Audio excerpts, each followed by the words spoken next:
የለጠፉኝ ኮንተንት በጣም ቫይራል እየሆነ ሲመጣ ያንን ኮንተንት አሪፍ ነው ቀጥል ያለኝ ሰውዬ ነው መጨረሻ ላይ ያሳሰረኝ። ፌደራል ፖሊስ ስነ ስርዓቱ በጣም ጥብቅ ነው። እኔ መጥፋት መታሰሬ በቃ መንግስት ነው ያስገደለው ተባለ። ቲክቶክ ላይ እንድታወራም ቀርቶ ፍቃዱም አይኖርም ብዬ አስባለሁ። እንዴት ጀመርኩ አንተ? ከደምቢዶሎ ስንገባ ያረፍንበት ቦታ መጥተው ቦምብ ጣሉ። ያኔ አባት ወርቤ ምናምን የሚባል ነገር ነበር። የሞት ፍርድ የሚያሰጥ ነው የሚመስለው። ማን እንደማይማ አታውቅም። ደግሞ ትገኛለህ። ግንዱም ይነግረናል ይሉናል። ደግሞ ፖሊስ ስልጠና ላይ ሲያልቅ ሚሊተሪ ለመልበስ ያለው ጉጉትና ስሜት ከ20 ጊዜ በላይ ፌደራል ፖሊስ ተመልሼ ወደ ስራዬ መልሱኝ ብዬ ጠይቄያለሁ። ከቤተሰብ የወጣ በ13 ዓመት ነው። ከቤት እስከ መውጣት ያስደረሰ ምንድን ነው? ይሄ ነገር ደግሞ መጥፎ ነገር ያመጣብኝ ይሆን እንደዚህ መስራቴ፣ ይሄን ቪዲዮ መልቀቄ ምናልባት እስከ ላይ ያስጠይቀኝ ይሆን የሚል ፊር በጣም ነው የተቆጣጠረኝ። ከዛ በኋላ ነፃነቴ ናት። 710 ሺህ ቲክቶክ ላይ አለ። ይሄ ሁሉ ይከተላል። ተጽዕኖ ፈጣሪ ነው ብለህ ታስባለህ? ቲክቶከር ከተባለ ነው ዩቲናስን በጣም ነው ማደንቀው። መቼ ነው የምታገባው? ገንዘብ ያላት ሴት ካገባ ቦስ ትሆንብሃለች።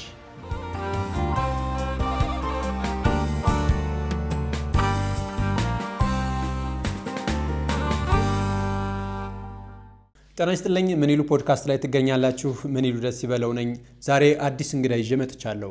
እንግዳይን ከማስተዋወቅ በፊት ግን ዩቲዩባችን ሰብስክራይብ በማድረግ አብራችሁን እንድትዘልቁ በአክብሮት ጋብዛለሁ። የዛሬ እንግዳይ ቲክቶክ ላይ ተጽዕኖ ፈጣሪ ነው። ከዚህ በተጨማሪ ደግሞ ፌደራል ፖሊስ አባል ነበር። መሌ ፌዳው። እውነት ነው። ምን ማለት ነው?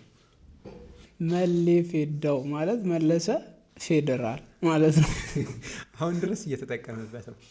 ኦፍ ኮርስ ያ ፌደራልነቴን በጣም ወደው ስራ ስለሆነ እኔ ማለት በምንም አይነት ስራ ውስጥ አልፍ ያለው በጣም ትንንሽም ትልልቅም ስራ ሰርቻለሁ፣ ግን ስቲል ልቤ ውስጥ ያለው ፌደራልነቴ ነው እና በሪል ላይፌም በሶሻል ሚዲያውም እስካሁን በአይምሮ በቃ ሰው በስነ ልቦና ነው ወታደር የምትሆነው። ባይዘ ወታደር ቤት ስገባ ሚሊተሪውን መልበስ ብቻ ሳይሆን በቃ አይምሮህም ልብህም ነው ሚሊተሪ የሚሆነው።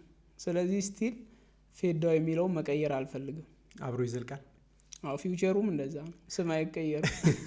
አዎ የሆነ ፕሬዘንት ስታረግ ህልሜን መኖር ስጀምር መሌ ፌዳው ሆኑ ስትል ሰምቻለሁ። እና ህልምህን እንዴት ነው እየኖርኸው ያለ? እስኪ ከሱ እንጀምር። ህልሜን መኖር የጀመርኩት ምንድነው፣ በመጀመሪያ ደረጃ ልጅ ያለው ሚሊተሪ መሆን ፍላጎቱ ነበረኝ። ሚሊተሪ ሳይ ምናምን ውስጤ በጣም ይደሰታል እና እንዲሁ ወዳቸዋለሁ። ከዛ ሚሊተሪ ቤት ገባው። ሚሊተሪ ቤት ከገባው በኋላ ምንድነው የተፈጠረው፣ ከውጭ ያለው አመለካከት ለሚሊተሪው ደስ አላለኝ። አንተ የቆምከው ለህዝብ ነው እኔ የማስበው ሚሊተሪ እስከሆንኩ ድረስ ህዝብን ለማገልገል ነው የቆምኩት። ለህዝብ ነው ያለሁት፣ ህዝብ ለመጠበቅ ነው። ከፈጣሪ በታች ሚሊተሪው ነው ህዝብን የሚጠብቀው። ያንን ግን ህዝቡ አልተረዳህም ብዬ አሰብኩ። ከዛ በኋላ ቀጥታ ያደረኩት ምንድነው፣ እዚሁ ሚሊተሪ ቤት ሆኜ ታዋቂ በመሆን ሚሊተሪው እንዲወደድ ማድረግ አለብኝ። ለምን እኔ የምወደው ስራ በሰዎች ዘንድ መጠላት የለበትም ብዬ ሁሉ ያስብ ነበር። ከዛ ስራውን እየሰራው የተለያዩ ቦታዎች እየተላኩኝ ግዳጄን የፈጸምኩ፣ ግን በምን መንገድ ታዋቂ መሆን አለብኝ እያልኩ አስብ ነበር። ፊልም ለመስራትም አስብ ነበር እና ቲያትርም ተማርኩ ምናምን። ከዛ ግን ሳየው ይሄ ሶሻል ሚዲያው የተሻለ ነው። ከዛ ወደ ዩቲዩብ መጣው ማለት ነው። የመጀመሪያ ማን ያዘዋል እሸቱም ፕራንክ አረኩትና ሰው አወቀኝ። ከዛ እዛ ላይ ስለ ሚሊተሪ የሆነ ነገር ተናገርኩ። ትንሽ ደቂቃ ነው የተናገርኩት። አንቂ አንደበቶች ላይ ማለት ነው። አይ ቲንክ አንቂ አንደበቶች ስለሚመስል ነው ፕሮግራሙ እንጂ አንቂ አንደበቶች ሳይጀመር ነው የመጣሁት። ማን ያዘዋል ታስታውስ ከሆነ ዓለም ሲኒማ ላይ ያሰለጥን ነበር። እሱም ፕሮግራም ላይ ነው ተገኝቼ ፕራንክ አረኩት። ዛሬ ትታሰራለህ ምናምን ብዬ በቃ የሆነ እንትን ስል ሚሊተሪ ስለለበሱ ሰው ማይንድ ላይ ምንድነው በቃ የሆነ ሚሊተሪ የለበሰ ሰው ሲመጣ ወይ ሊያስር ነው ወይ ሊቀጣ ነው ምናምን የሚል ነው። ግን እኛ ብዙ ጊዜ የምንመጣው እንደውም ሰላም ለማስከበር ነው እንጂ ሰላም ለመረበሽ ወይም ሰላም ለማሳጣት አይደለም የሚል አስተሳሰብ ስላለኝ ያንን ነው ሪፍሌክት ያደረኩት እዛ ጋር ማለት ነው። ፕራንክ ከማድረግ በፊትም ሚሊተሪ የገባበት መንገድም ሌላ ታሪክ አለው። መከላከያ ተመዝግበ ነበር፣ እህት አስቀረችህ፣ ጓደኛ ተናግሮ ከዛ ፌዴራል ገባ። ፌዴራል የገባበት ጊዜ ደግሞ በጣም አስቸጋሪ የሚባል በኢትዮጵያ ታሪክ ውስጥ በኢትዮጵያ ፖለቲካ ውስጥ 2008 ስልጠናውን ስትሰለጥን የነበረውን ስሜት ንገረኝ እስኪ። በጣም ከባድ ነው እውነት ለመናገር። እኔ አሁን ሚሊተሪ ቤት ስትገባ በተለይ የከተማ ልጅ ምናምን ከሆንክ ትቸገራለህ በጣም። ለምን ሚሊተሪ ስትገባ ኤክስፔክት የምታደርገው ነገር አለ፣ እዛ የሚጠብቅ ነገር አለ። ስልጠናው በጣም ይከብዳል። ከስልጠናው በተጨማሪ ደግሞ አሰልጣኞች ያንተን ትዕግስት ለመፈተሽ የሚራመዱት እርምጃ አለ፣ የሚሄዱት ርቀት። ምን ተደርጋለ? እንግዲህ ይህም ቪዲዮ ያው ከመለቀቁ በፊት ይቅርታ ማለት ፈልጋለሁ። እውነት ለምን ስቲል ጓደኞቼ ናቸው እነዛ አሰልጣኞች በደንብ ሲቀጡኝ የነበረው እና ያው ያውቃሉ ራሳቸውን። እዚህ ጋር ፖድካስት ሲያዩት ያውቁታል ራሳቸውን። እና ግን በቃ ቀጡኝ ሳይሆን አሰቃዩኝ ማለት ይቀለኛል እኔ ማለት። በጣም ከባድ ቅጣት እያንዳንዱን ልንገርህ። እኔ አላቅም ለካ ማውራት ብዙ ያስቀጣል። የከተማ ልጅ ስትሆን ወሬ አለ፣ ምላስ አለ፣ ጥጥጥጥ ነው በቃ። ከዛ ረብሻለሁ፣ ጋንታውን ረብሻለሁ፣ ኃይሉን መረበሽ ሲባል በኔጌቲቭ ወይ ሳይሆን አስቃለሁ። ያ ታይሙን አልጠብቅም። ላይክ እንድታስቅ የሚፈቀድበት ሰዓት አለ ታውቃለህ። የመዝናኛው ሰዓት አለ። ውጣና እስኪቀር በቃ ሞራል ስጥ፣ አስቅ፣ አዝናና ወይ ጨፍር፣ ደንስ የምትባልበት ታይም አለ። እኔ ግን ድንገት ስልጠና እየወሰድን የሆነች ቀልድ ጣል አድርጌ ሙሉ ኃይሏን ላስቅ ይችላል። የሆነች ነገር ጣል ሳረግ በቃ ይሞታል። ከዛ ውጣ ይባላል እና ወደዚህ ወደፊት። ከዛ ያው እነሱ ሰልጥነው እስኪጨርሱ በምላስ ቆም ሊል ይችላል ማለት አስበዋል። በምላስ ስትቆም መሬት ላይ። ከዛ የሆነ ጊዜ ማረሳው ግንድዬ የምትባል ቅጣት አለች እና ግንድ ያሸክሙኛ። ከዛ ግንድ ያሸክመኝና ምሳ ሊበሉ ይሄዳሉ ማለት ነው። ግንድ እንደተሸከመ አንተ እግዚአብሔር ሙሉ ሻምበሏ ሻለቃው ሙሉ በቃ ሄደ ምሳ ሊበላ። ከዛ ምሳ በልተው ሲመጡ እኔ ተሸክሜ ነው ያለሁት። አንደኛ በጣም ስለምትፈራ መሸወድ፣ ማጭበርበር ምናምን የሚለው ነገር ሚሊተሪ ቤት የሞት ፍርድ የሚያሰጥ ነው የሚመስለው። ማን እንደማይማ አታውቅም ደግሞ ትገኛለህ። ግንዱም ይነግረናል ይሉናል ደግሞ ይሄ ዛፉ ሁሉ ለእኛ መረጃ ነው የሚሰጠን ምናምን ይሉናል ማለት ነው። ከሳይኮሎጂም ስላለ ከዛ በስነ ልቦና በጣም ስለምትጎዳ እዛ ጋር በእነሱ ዶሚኔት ነው የምትደረገው በአጠቃላይ ማለት ነው። ግንዱን ተሸክሜ ምሳ በልተው እስኪመጡ እኔ አላወረድኩት። ላብ በዚህ እንጠፈጠፋል። በጣም ነው የሚቆረቁረው፣ በጣም ነው የሚከብደው። ከዛ በኋላ ሲመጣ ቁጭ አድርገውና ሂደ ምሳ ብላ አለኝ። ለካ ቁጭ ስታደርገው ህግ አለው። ግንዱ መጫው የለበትም። ምን ማለት ነው? መጋጨት የለበትም ከመሬቱ ጋር ማለት ነው። ቀስ ብላ አስታመ ወስደ ቁጭ አድርገህ ከዛ ሳማው ልትባል ትችላለህ። ባይዘ አሁን ይህንን ስናገር ቀልድ ሊመስል ይችላል። እያጋነንኩ በጣም ኦቨር እያጋነንኩት ሊመስል ይችላል። የሰለጠነ ሚሊተሪ ቤት የገባ ያውቀዋል እና አሰልጣኞችም ያውቁታል ይህንን እውነት ማለት ነው። ከዛ ያቺን ግን አድርገህ ስመህ በእንክብካቤ ነው። ለግንዷ ልዩ ፍቅር መስጠት አለብን ነው። ትዕግስትህ እስከምን ድረስ ነው እንጂ እነሱ ከግንድ ጋር ያለ ሌላ ነገር ፈልገው ሳይሆን እስከምን ድረስ ታጋሽ ነው የሰውዬ ነው። እስከምን ድረስ ይታዘዛል አለቃው ነው። እስከምን ድረስ ይጸናል ነው ጫውታው። እዛ ጋር አጋጨውት። እኔ በጣም ተበሳጭቻለሁ ብራዘር። በጣም ስል በቃ አስበዋ ምሳ እኔ ለመብላት ሰፍ ብዬ እኔ ከመስክ ሜዳ መጥቼ ከመስክ ሜዳ እንደመጣን ታጥበን ውሃ ጠጥተን ከዛ ወደ ሚንስ ቤት እንሄዳለን አይደል? ተሰልፈ ነው የምትሄደው።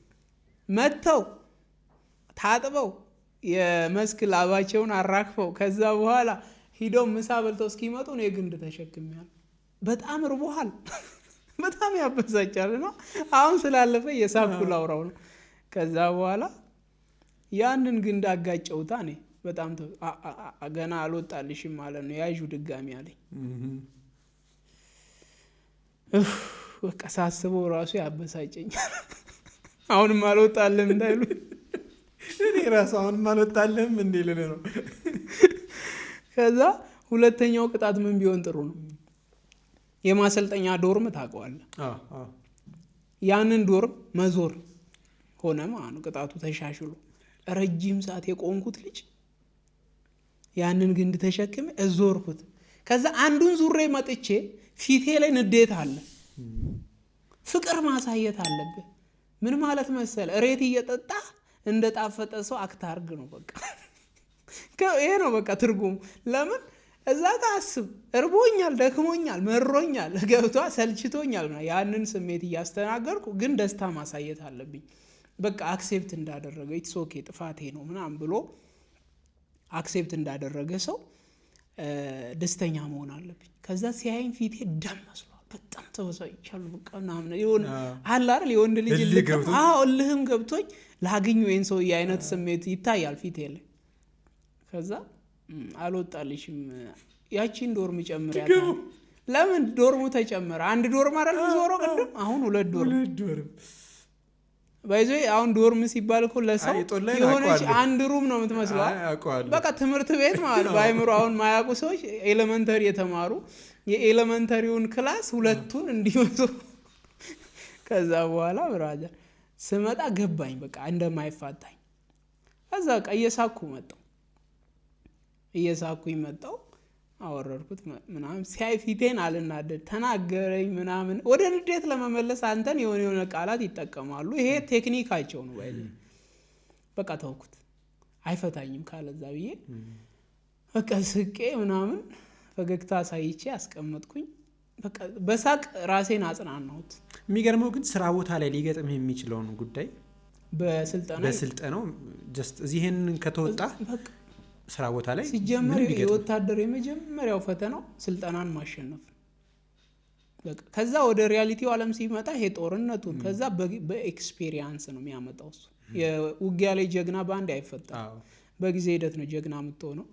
2-3 ጊዜ ጥይት ድምጽ ስትሰማ የመጀመሪያውን ማያስደነግጠው የለም አይደል እንዴ? በደንብ የመጀመሪያው ፍንዳታ በጣም ያስደነግጣል። ምን ሆናል እስኪ እንዴ?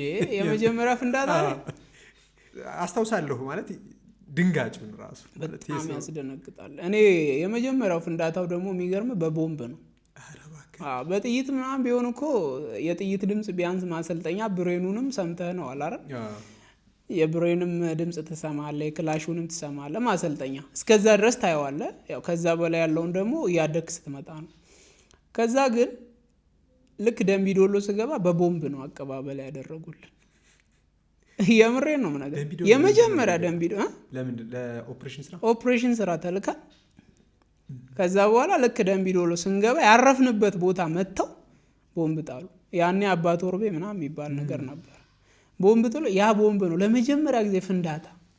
በቃ ቲንክ ማለት ምንድን ነው ማለት እኔ የሆነ ነገር ምንም በቃ ምን እንደተፈጠረ ፊልም ማድረግ ከበደኝ። ለምን ሰምቼው አላውቅም እንደዛ አይነት ድምጽ። ፈንድቶ መስታወቱ ሲበተን ነው በቃ እኔ ማስታወስ። ግን እሱ ላይ ኦፕሬሽን ስትላኩ የገጠመ ጉዳይ ነው። ኦፕሬሽን ተልከን ከዛ ፍንዳታ የመጀመሪያ ያየሁት ያ ከባድ ማሰልጠኛ እያለህ ግን ለምሳሌ የመጀመሪያ ቀን ክላሽ የምትተኩስባት እሱን ምንድነው ጅማ ያለው ፋዘር ክላሽ እንዴት እንደሚቀባበል ምናምን ያሳየኝ ነበር። እና 1-2 ጊዜ አጠገቤ ተተኩሷል። የሆነ አለ ውስጤ የሆነ እውቀት አለች ትንሽዬ። ራሴ ኤክስፒሪየንስ አላረኩትም፣ ግን እዚህ ተከሻህ ላይ ይዘህ ተኝተህ ከዛ ተኩሰ ፈንድቷል እኮ ወዝውዞሃል አይደል? ግን መተኮሱን ሁላ እርግጠኛ ተኩስኩ በቃ ምናምን ትላለህ ማለት ነው። እና የባሩዱ ሽታ ደግሞ ምናምን አሁን እኔ ሽታው ነው በቃ በጣም የገባ አይምሮዬ ላይ ይሸታ። አንደኛ እንዲህ መደዳረል ተኝተን የምንተኩሰው ከዚህ ከኔ አጠገብም እዛ ጋም የሆነ ጓደኛ ምናምን እንዲህ አንዷ ቲም ናት አንዴ ሄዳ የምትተኩሰው። ያንን ነገርም ሰው ሁሉም ሲተኩስ ምናምን ትናለ። እኔ ግን የተለየ ፍርሃት አላስተናግድኩም እዛ ጋር። እንደውም የሆነ ደስ የሚል ስሜት እንደገና ብዙ ጥይት ቢሰጡኝና በቃ እንትን ቢለኝ ምናምን እል ነበር። 4 ፍሬ ናት የመጀመሪያው። ፈርስት 4 ፍሬ ሰጥሃል፣ በአራቷ ነው ራስን ቼክ።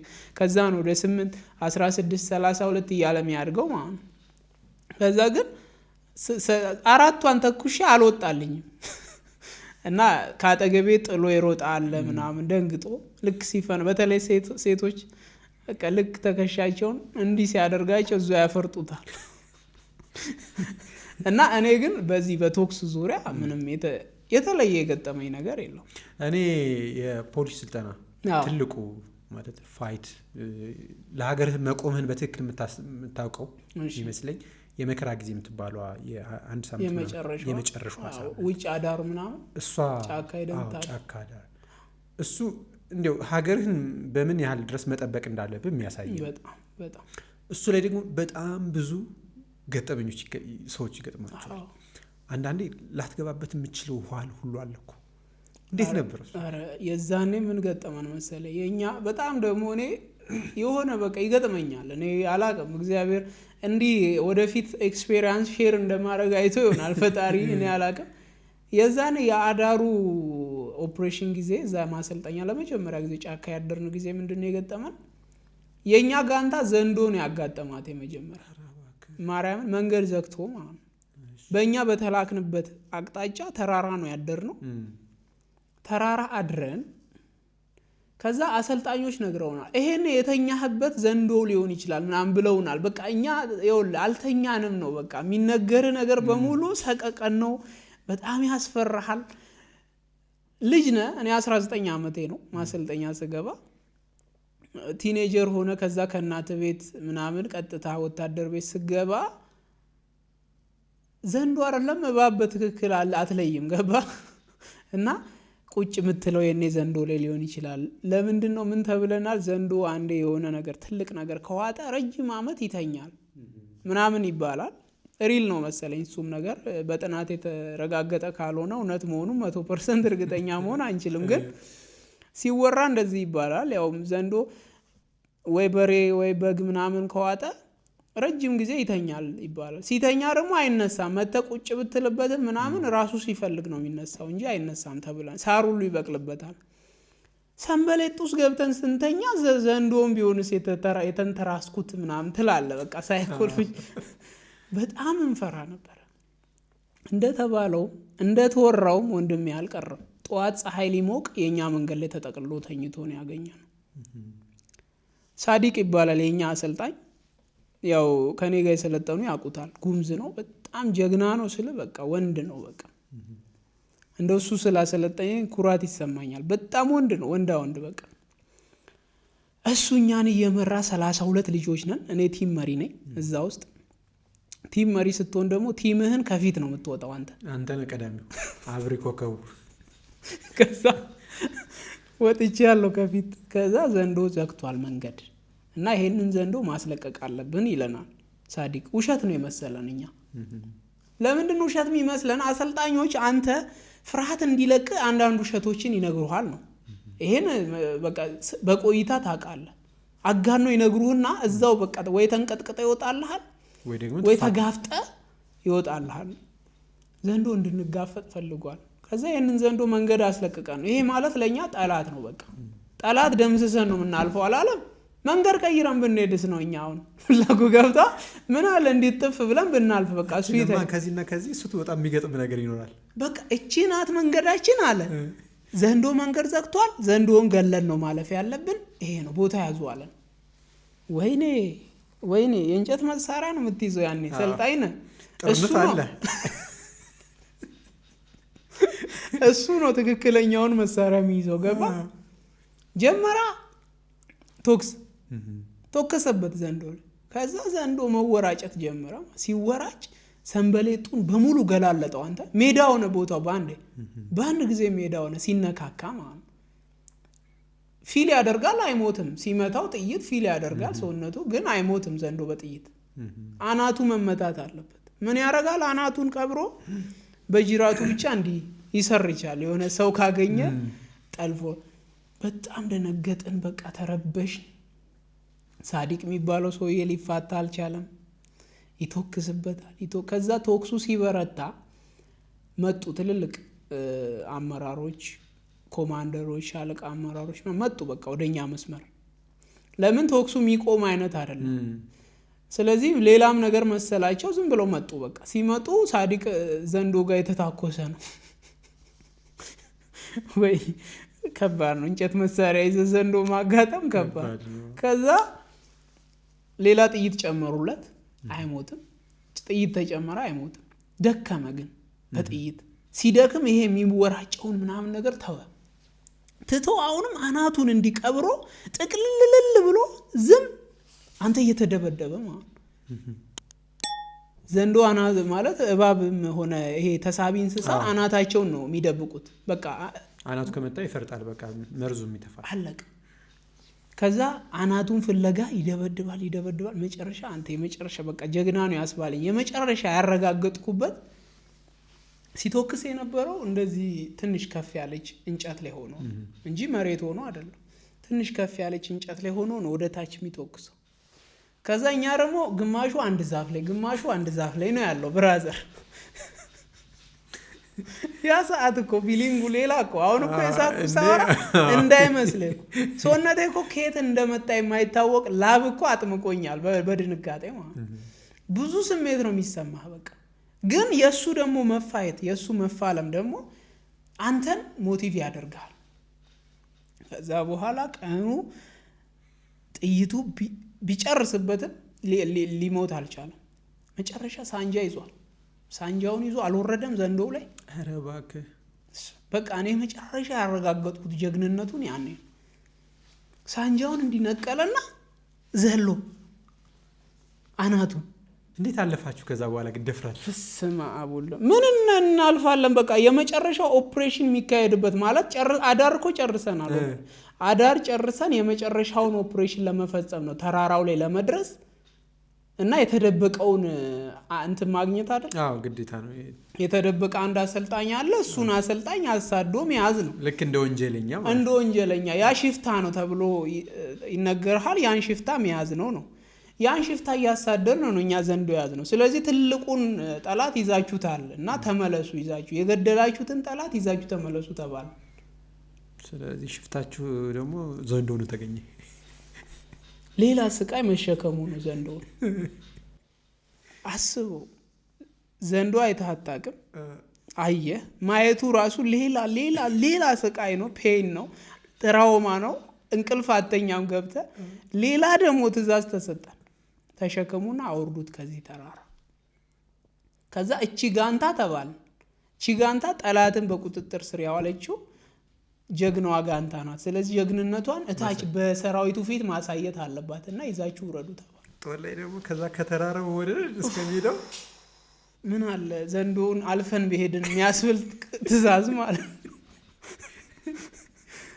ከዛ ሳዲቅ አናቱን በጩቤ ከገደለው በኋላ ወጋግቶ እንዲህ አንድ ጊዜ አይደለም ባይዘ እንደዚህ እየነቀለ እየሰካ ነው የገደለው።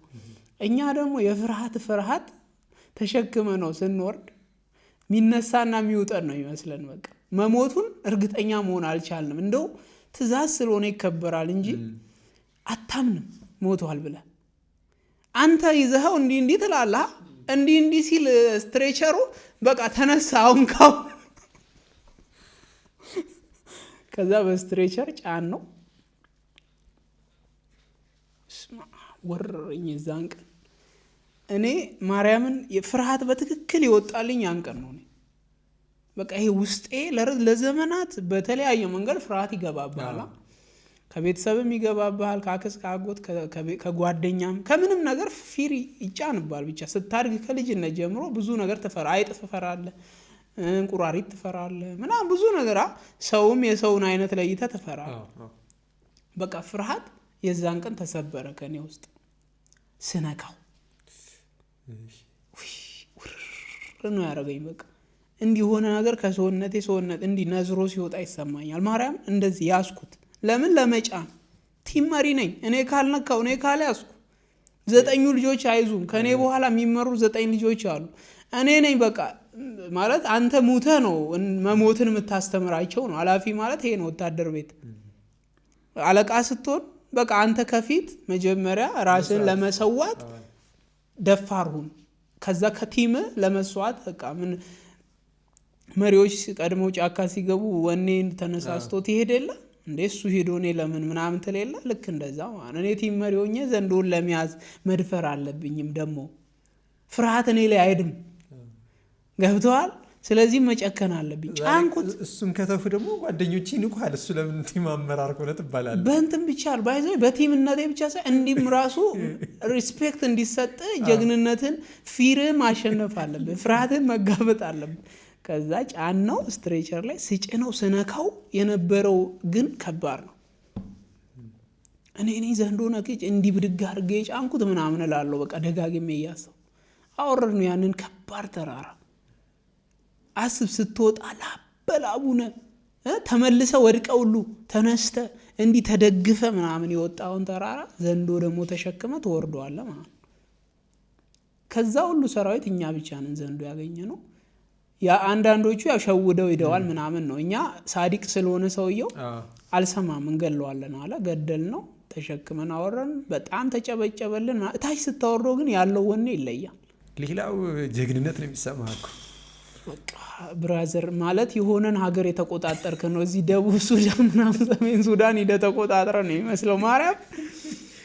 ከዛ ግን ፎቶ ሁሉ ያኔ የእኛ ስልክ የለም፣ ቢኖርም በተን ነው ስልካችን ምናምን። ያኔ ታች ስልክ ብርቅ ነው።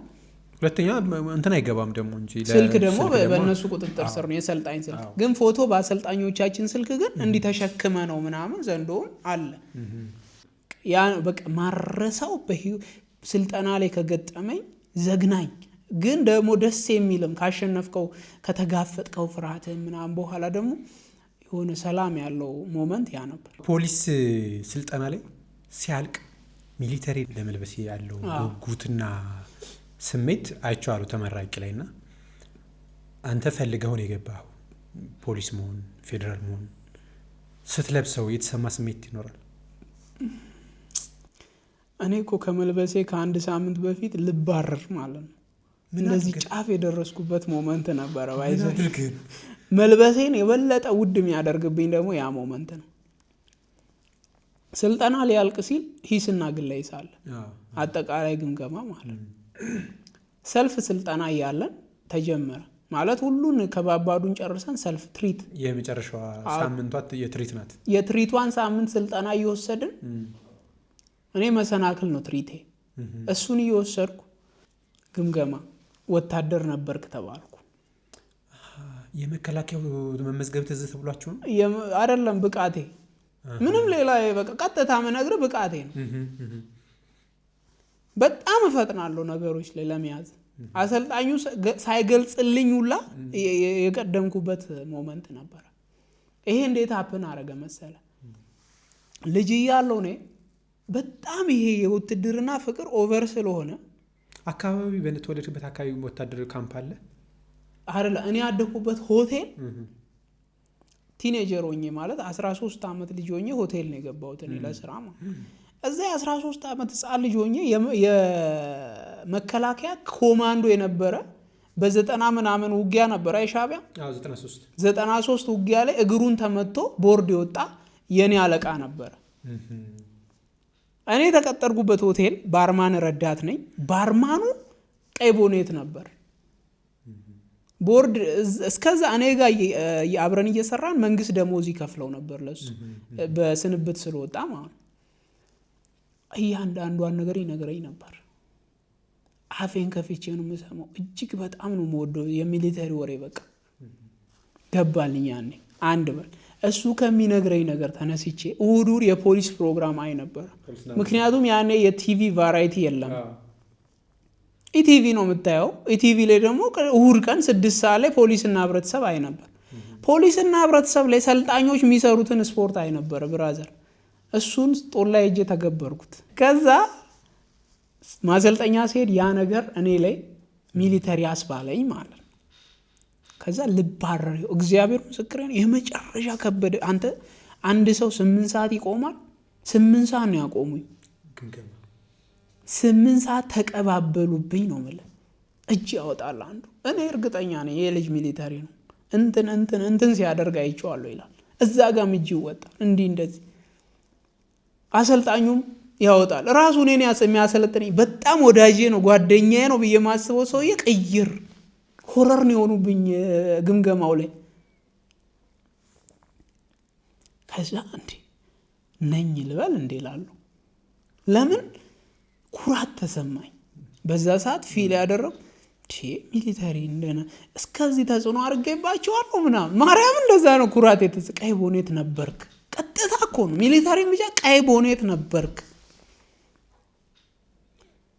እና እዚህ ስልጠና ክፍል ውስጥ ራሱ አሉ ቃል በቃል አሰልጣኞች ካንተ ጋር አብረው የሰለጠኑ ነበሩ። ሊያወጣጡ ገቡልህ። አብረው የሰለጠኑ ነበሩ። ስም ጠቅሰን እዚህ ጋር ጠርተን ከምናጋልጥ ራስህ ምን አሉ። እንዴት እንዴ ማንም ሰልጣኝ እኮ እንዳንተ ከአሰልጣኝ ጋር አይግባባ። የምትግባባቸው ደግሞ አብረሃቸው ስልጠና ስለወሰድክ ነው። ቀይ ቦኔት ነህ ብራዘር። የሆነ ፓርት ላይ ማለት ለምን እንደዚህ ጫፍ ደርሽ ለካ ካመንክ ትባረራለህ። አንደኛ ደግሞ አንተ ምስል እንዴት ታምናለህ? ምንም በሌለህ ነገር ባላረከው ይሄው እዛ ደረጃ ነው ሲቆዩብኝ አምኜ ልቀመጥ እንደ አይነት ነገር ተሰማኝ። በቃ በጣም ሲጨቀጭቁኝ አረ ለማሳመን የሚሄዱበት ርቀት እኔ ሳላደንቅ አላልፍ። ግን ስትወጣ ብቁ መሆንህን ታረጋግጣለህ ይመስለኛል። እንዲህ አይነት ግምገማ ላይ ማለፍ ስልጠና ማለፍ ባይዞይ በጣም ነው የጠቀመኝ የስልጠናው ህይወት ለኔ። አንደኛ የ8 ወር ጊዜ ነው ከሌሎች አይ ቲንክ 2 ኮርስ ብቻ ነው በጣም ከኛ የሚበልጥ። 8 ወር በጣም ረጅም ነበረ። 8 ወር ደግሞ እዛ ጋር እንዲህ አፍርሰው ነው የገነቡኝ። በቃ ኮምፕሊትሊ ሌላ መለሰ ነው የተፈጠረው። ከግምገማ እዚህ ወደ እግረኛ ስመጣ ራሱ ህይወት በጣም ነው የቀለለኝ። ለምን እንደነገርኩ ማሰልጠኛ እኔ የፎከስ ኤሪያ ነበርኩ። የአሰልጣኙ ትኩረት ነኝ፣ የአመራሩ ትኩረት ነኝ፣ የምልምሉ ትኩረት ነኝ። ታስቃለህ በአንድ በኩል፣ ከአንድ በኩል ደግሞ ትሰራለህ። በፖዚቲቭ ፓርትም በለው በኔጌቲቭ ፓርትም አለው። ገባ ረባሽም ነኝ። አት ሴም ታይም ደግሞ በጣም ጎበዝ ስፖርተኛ። እኔ ማሰልጠኛ ላይ ሩጫ ነው የሚከብደኝ። በቃ አልቀርም ወደኋላ እዛው ከቲሙ ጋር ተያይዤ ከጋንታዋ ጋር። የፌዴራል ሩጫ የሚለየው ደግሞ አንዱን ጥሎ መሄድ አይችልም። ከዛ ያ ህይወት እዚህ በሪያሊቲ ላይፍ ላይ እጅግ በጣም ጠቅሞኛል። ስቲል ደግሞ የተከተለኝ ነው እዛ ጋር የተሰራሁት ነው። እኔ ለዛ ነው ሚሊተሪ መቼም ከልቤ ያወጣው። እንደው የስልጠና ቦታ ከመግባት በፊት ጅማ ላይ በጣም ብዙ ስራዎችን ሰርታል። ከቤተሰብ የወጣ በ13 ዓመት ነው። አንዳንዴ አስተዳዳሪዎችን የራሳቸውን እንትን አለው አይደል ኢምፓክት ያመጣልና እንደው ረብሻው ላይ ከቤት እስከ መውጣት ያስደረሰው ምንድን ነው? እኔ የረብሻው ጉዳይ የመጣው ከአቅሜ በላይ ከእድሜ በላይ ነው ጓደኛ የሚይዘው። የኔ እኩያ ሆኖ በእድሜ የሚመጣጠን ጓደኛ የለኝም። እስቲል ወይ በሀብት ከኔ በጣም የራቀ ወይ በእድሜ ከኔ በጣም የራቀ ጓደኛ ነው ያለኝ አሁንም ድረስ እስቲል ማለት ነው። ታይፔ ጓደኛዬ መሆን አይችልም። እኔ አላውቅም። በቃ ካንተ እድሜ እኩያ የሆነ ሰው ጓደኛ አይሆነኝም። እኔ ቶሎ ነው የበሰልኩት። ውሎዬ እንደነገርኩ የሰው ልጅ ውሎውን አይደል የሚመስለው። ፋዘር በዛ በጣም ይማረራል። ጸቡ የሚጀምረው እዚህ ጋር ነው። በሱ አይምሮ መጥፎ ናቸው ብሎ የሚያስባቸው ሰዎች ጋር ነው ሙለው ነው ያበላሹሃል የሚላቸው ሰዎች ጋር ገባ። በሱ አይምሮ ነው። ለኔ ግን በዛ ሰዓት ያበላሹኝ ሳይሆን እያስተማሩኝ ነው። ቀድሜ ከህፃናት ቀድሜ ህይወትን የሆነ አንደርስታንድ እንዳደርግ እየረዱኝ ነበረ። በዛ ሰዓት ረብሻው እዛ ጋር ተጀመረ። ፋዘር ተው ይላል፣ እኔ አደርገዋለሁ። እቀጠቀጣለሁ ስልህ እኮ ማለት በገጀራ ብዙ ጊዜ ነው የተሳትኩ። በገጀራ መዓት ጊዜ ነው የሳተኝ ፋዘር። አሁን ሰው ቤት ውስጥ ፋዘር ይመታኝ ነበር ምናምን ስል ምን ያልተመታ አለ እንዴ ምናምን ሊል ይችላል። የኔ እኮ ብዙ ጊዜ በዚህ ጋር ገጀራ ፊው ብሎ አልፏል እኮ እንዴ አፏጭቶ ማለት ገብቷል። ከዛ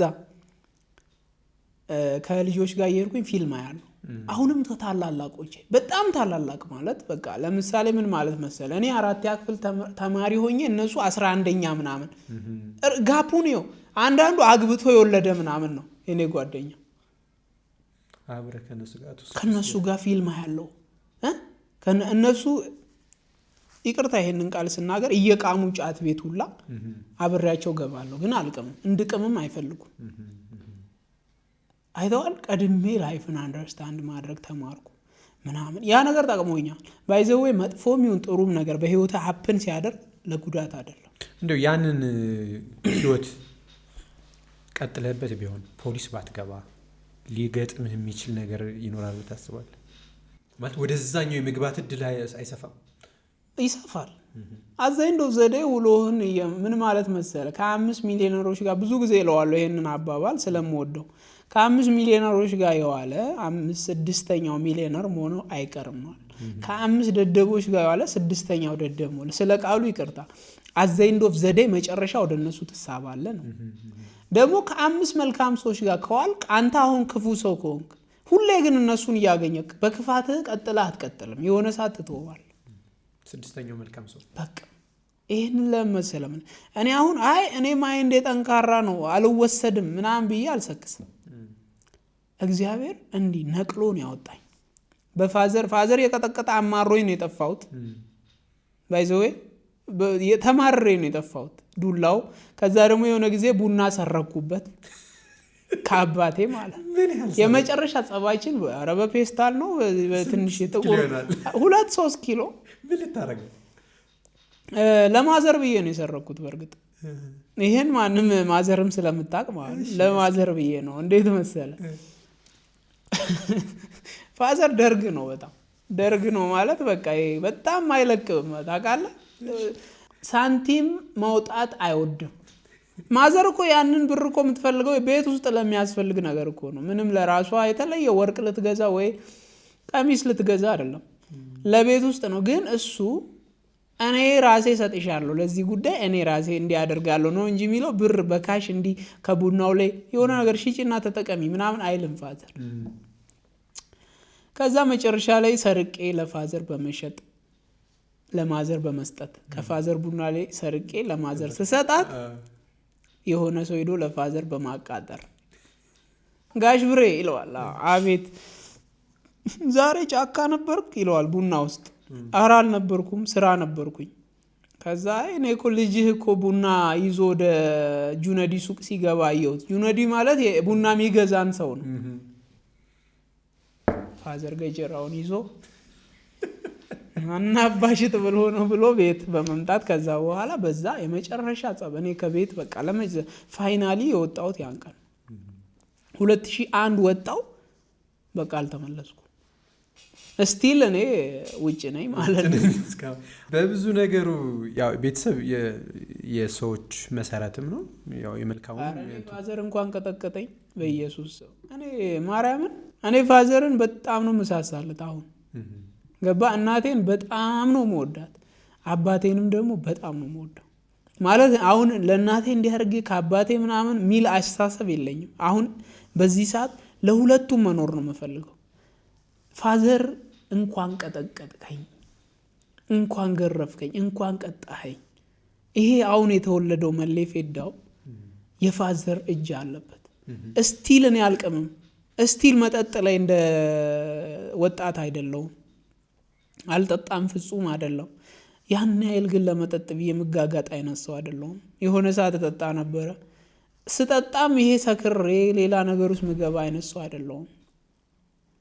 እና አሁን ያለው መሌ የፋዘር በጣም በጣም ነው የጠቀመኝ። ባይዘ የኔ ታይፖች በኔ ስር ያሉ የኔ ጓደኞች ያኔም ያለ እድሜ የሚሄድባቸው ሰዎች አሁን ያሉበት ሁኔታ ጥሩ አይደለም። እጣ ፈንታዬ እንደነሱ ነበር። ገባ። ስለዚህ የፋዘር ቅጣት ልክ ነበር። ለምሳሌ ውሃ ዋና ሳልናገር ሄጄ ስዋኞኜ ስትመጣ ነጭ ትሆናለህ። በዛ አውቆ ቀስ ብሎ ይዘኛል። እጅ ሳስታጥብ ነው ብዙ ጊዜ የሚያዘው። ደግሞ ሂድ እስኪ እጅ አስታጥብ ስትል ማዘር እጅ ላስታጥብ እንዲህ ሲሄድ እዚህ ጋር ነው የሚይዘኝ። ልክ እዚህ ጋር ሲይዘኝ ሽንቴ ያመልጠኛል። በጣም ነው የምፈራው ፋዘር። እና ያኔ እንኳን ቀጣኝ እንኳን ገረፈኝ ትክክል ነው በቃ። ለምን ማርያምን ባልቀጣ እኔ እንዲህ አይነት ሰው አልሆንም። አሁን ለቤተሰቦቼ የሚጨነቅ ኃላፊነት ለመረከብ ምፈልግ ራሴ ለኃላፊነት አሳልፌ ምሰጥ ኃላፊነት ምሸሽ ሰው አይደለሁም። ባይዞ እኔ ራሴን ለኃላፊነት ነው ማጋልጠው። ሆን ብዬ አጋልጠዋለሁ ራሴ። ይሄ ነገር ወደ እኔ እንዳይመጣ ምናምን ብዬ መሸሽ አልፈልግም። እጋፈጠዋለሁ። ያን ችግሩንም ቻሌንጁንም ምኑንም እጋፈጠዋለሁ።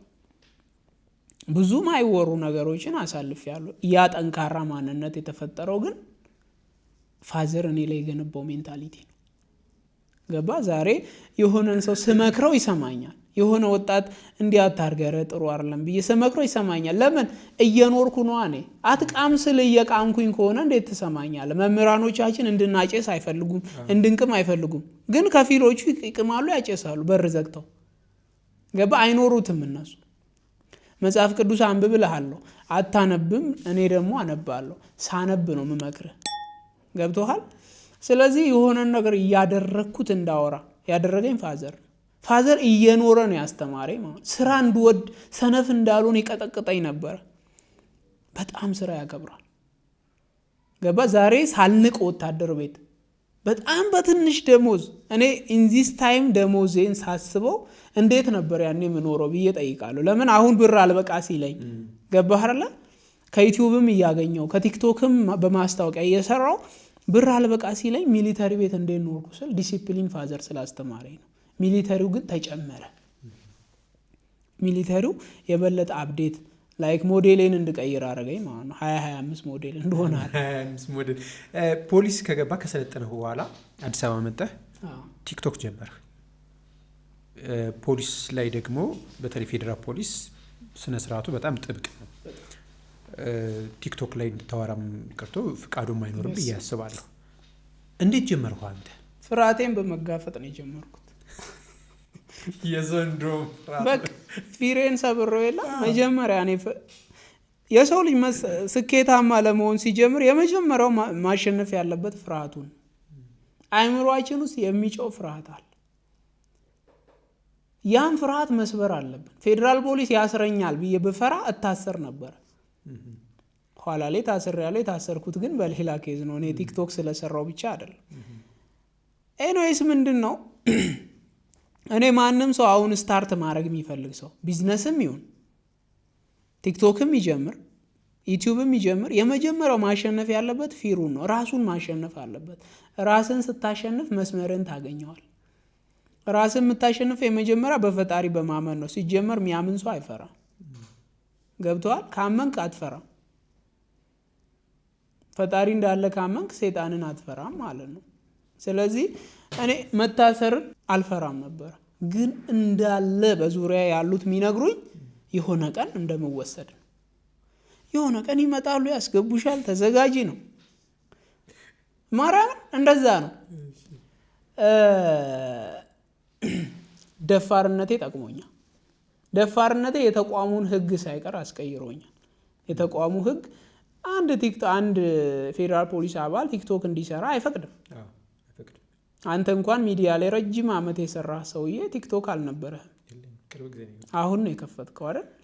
ኢማጂን ይሄን ሕግ አልሰበርኩም ፍርሃትን በማሸነፌ። ገብቷል? ሌላውን ልንገር ያሸነፍኩትን ሕግ እኔ በጣም እወዳለሁ። እንደዛ አይነት ነገር ማለት ማያቸው ሁሌ ማዳመጣቸው ሁሌ የምሰማቸው ሰዎች አንተ እመን እንጂ የሀገሪቱን ሕግ ሁሉ የሚያስቀይር ሕግ ልታመጣ ትችላለህ። ልክ እንደ ሮናልዶ ልትል ትችላለህ። ሮናልዶ የሳውዲን ሕግ ነው ኮምፕሊትሊ ያስቀየረው አይደል? ለራሱ ሲሆን ማለት በምንድን ነው? ህልሙን በመኖሩ በማሸነፉ ነው። እኔ ልክ ማሸነፍ ሲጀምር ፌዴራል ፖሊስ አመነብኝ።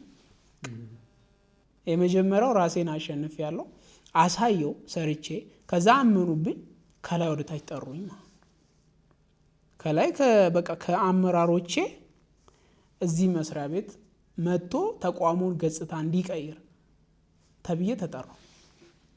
ያኔ የሚገርም 70,000 ፎሎወር ነው የነበረኝ። 100,000 እንኳን አልገባውም። እነሱ ሲያምኑብኝ ጊዜ አልፈጀብኝም። የመጀመሪያ ቪዲዮ ነው የሰዎች ሚሊታሪ ለብሰህ ኑቀፉኝ የሚል ቪዲዮ ይሰራል። ኑቀፉኝ የሚለው ኮንተንት የመጣው እንደውም ተቋሙ ከፈቀደልኝ በኋላ ነው። ከዛ በፊት ይሄ ሞቲቬሽኑ ላይ ነበር የምንሰራው። ሞር ሚሊታሪው እንዲወደድ መድረኮችን በመጠቀም ስለ ሚሊታሪው በማውራት ከዛ ደግሞ እኛ ማለት እንዲህ ነን እናንተ እንደምታስቡን አይደለም። ላይክ በቃ ባጭሩ መጡልን እንጂ መጡብን አትበሉ ነው። ሚሊታሪ ሲመጣው መጡ እነዚህ ሰዎች ከምትል ዋው ሲያምሩ መጡ በቃ ተነስተ ቦታ መልቀቅ፣ ውሃ መጋበዝ፣ ቡና መጋበዝ፣ ሰላም ማለት እንደ ሰው ማየት እንደ ሰው መታየት አለብን ነው። ባገኘሁት መድረክ ይሄን ነው ማስተላለፍ። ከዛ በፊት ልክ ግን መስሪያ ቤቱ ኦፊሻል ሲያደርግልኝ የበለጠ ሰዎች ጋር ለመድረስ ንውቀፉኝ እያልኩኝ ኮንተንት ክሬት ሳደርግ ተቆጣጠርኩት ሚዲያው። በእያንዳንዱ ቪዲዮ 100 ሺህ ፎሎወር ነበር ማገኘው። 100 ሺህ 80 ሺህ 50 ሺህ 100 ሺህ 80 ሺህ 50 ሺህ ፎሎወር በቃ ፐር ቪዲዮ ነው ማለት ባንዴ ወጣው። ከዛ ግን ያው ያ አንዳንዴ በጣም ሲደምቅ ነገሩ ደንገጥ ማለት አለብህ ወይ ገዳም መሄድ አለብህ ምናምን ገባ። አንዳንዴ ያ ነገር ለበጎ ሆኖ እንዲያልፍ መጸለይ ያለብህ ምናምን። እኔ ግን በቃ ብረት ማለት እንደጋለ ነው የሚቀጠቀጠው ብዬ ቀጠቀጥኩት፣ አፈጣጠንኩት። ሳፈጣጥነው ትንሽ አለፈ እንትኑ በቃ በጣም ቫይራልነቱ ከፍ አለና በየፖድካስቱ የሄድኩኝ ኢንተርቪው ሳደርግ ምናምን በቃ ኮንፈርት ነሳቸው። ከዛ ሀፕን አረገ መታሰሬ ምናምን ብዙ ነገር ተፈጠረ ማለት ነው። እስከዛ ሰዓት ጊዜ ድረስ ግን ኦፊሻሊ ፌዴራል ፖሊስ የሶሻል ሚዲያቸው ማናጀር ሁሉ አድርገውኝ ነበር ማለት ቲክቶኩን ማለት ነው። ቲክቶኩን እኔ ነበርኩ ኃላፊነቱን መወጣ ራን ማድረገው በስልኬ ላይ ማለት የተቋሙ ስልኬ ላይ አክሰስ አድርገው ነበር። ያ ነገር የተፈጠረ ቅድም መነሻችን ጥያቄ ምንድነው እንዴት ይሄንን ነገር ልታረግ ቻልክ? ተጋፍጭው በህግ ደረጃም አይቻልም። ብዙ ተቋማት ይከለክላሉ እንኳን ፌዴራል ፖሊስ ብዬ ነው።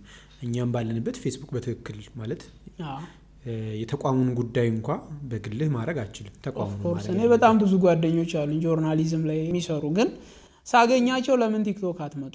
ሶሻል ሚዲያው አሁን ላይ ሞር ቶሎ ለመድረስ ወደ ህዝብ አሪፍ ነው ስል አይፈቀድልንም ሚሉን ቀጥታ ለኔ ተፈቀደ። እንግዲህ ምንም ማድረግ አንድ ፖድካስት ላይ እንደውም ስለ ሴቶች አወርተህ ቫይራል ሆኖ ነበር፣ ተቀጣጥሎ ነበር። ምንድን ነበር ጉዳዩ? ግምገማ ሁሉ ገብተዋል። በዛ እንትን ተገምግም ያለው እኔም በሌለውበት አመራሮች ተገማግመዋል ምናምን። ጉዳዩ ትንሽ ከጠበቅኩት በላይ ተተረጎመ። ምን ነበር ጉዳዩ? እስኪ ጉዳዩ በአንድ ወቅት የገጠመኝን ነገር ነው ሼር ያደረኩት። በአንድ ወቅት ምን ይገጥመኛል፣ ሌሊት ላይ ተመድቤ እኔ አብነት አካባቢ ነበርኩኝ ተቋም ካምፔ። ሌሊት ተመድቤ እኩለ ሌሊት ላይ ሴትና ወንድ ይመጣሉ ነው ይመጡና ከዛ እኛ ጋር እስኪደርሱ ድረስ በጣም ፍቅር ናቸው፣ ሰላም ናቸው፣ በፒሲ እየተጫወቱ ነው፣ እያወሩ ነው። ታያል አይደል? ጸብ ላይና ፍቅር ላይ ያለን ሰው አይተህ ትለያለህ። ከዛ ልክ እኛ ጋር ሲደርሱ አስገድዶኝ ነው አላቀውም ብላ ሸመጠጠች ነው የተጀመረው ማለት። ከዛ እዛ ጋር አመራሬም ነበር። አጋጣሚ ደግሞ ደስ የሚለው እዛ ጋር በሰዓቱ የነበረው አለቃዬ ቼክ ሊያደርገን ወጥቶ ነበር እዛ ጋር። እዛ ምንድነው ምናምን ሲጠይቅ ኧረ እኔ እኮ አውቃታለሁ ፍቅረኛዬ ናት ከዚህ በፊት አብረን ብሎ አብሮ የተነሱትን ፎቶ ምናምን አሳየን። ከዛ እሷ ያው አይ ዶንት ቲንክ ዞኔ ምን አፕን እንዳረገ በኋላ ላይ ተተረጎመበት። ሴት ፌሚኒዝሞችም በጣም ተቃወሙኝ፣ እስከ ጠቅላይ ሚኒስትር ኦፊስ ሪፖርት አረጉ። ያን ነገር ፊክስ ያደረኩበት መንገድ ልክ አይደለም ነው። ያን ነገር ማለት በዛ ሰዓት የገጠመኝን ሞመንት እኔ እንደዚህ አድርጌ ነው ፊክስ ያደረኩት ብዬ ስናገር እንዴት ሴት ልጅ ላይ እጁን ያነሳል ተባልኩ። ከዛ በኋላ ማአት ፌሚኒስቶች ቪዲዮ ሰሩብኝ።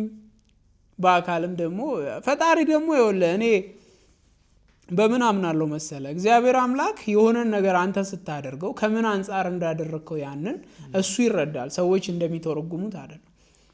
ቪዲዮ እንደ ትላንት ተለቆ እንደ ትላንት ማአት ቪዲዮ ተሰርቶብኝ እንደ ዛሬ አለምነሽ ፕላዛ ላይ አንዷን ቪዲዮ የሰራችብኝን ልጅ አገኘዋት። ለሌላ ማስታወቂያ ስራ ሄጄ ነው ባይዘ ሚሊተሪ እንደለበስክ ነው እንደለበስኩ። ተደናበረች፣ ደነጋገጠች በጣም።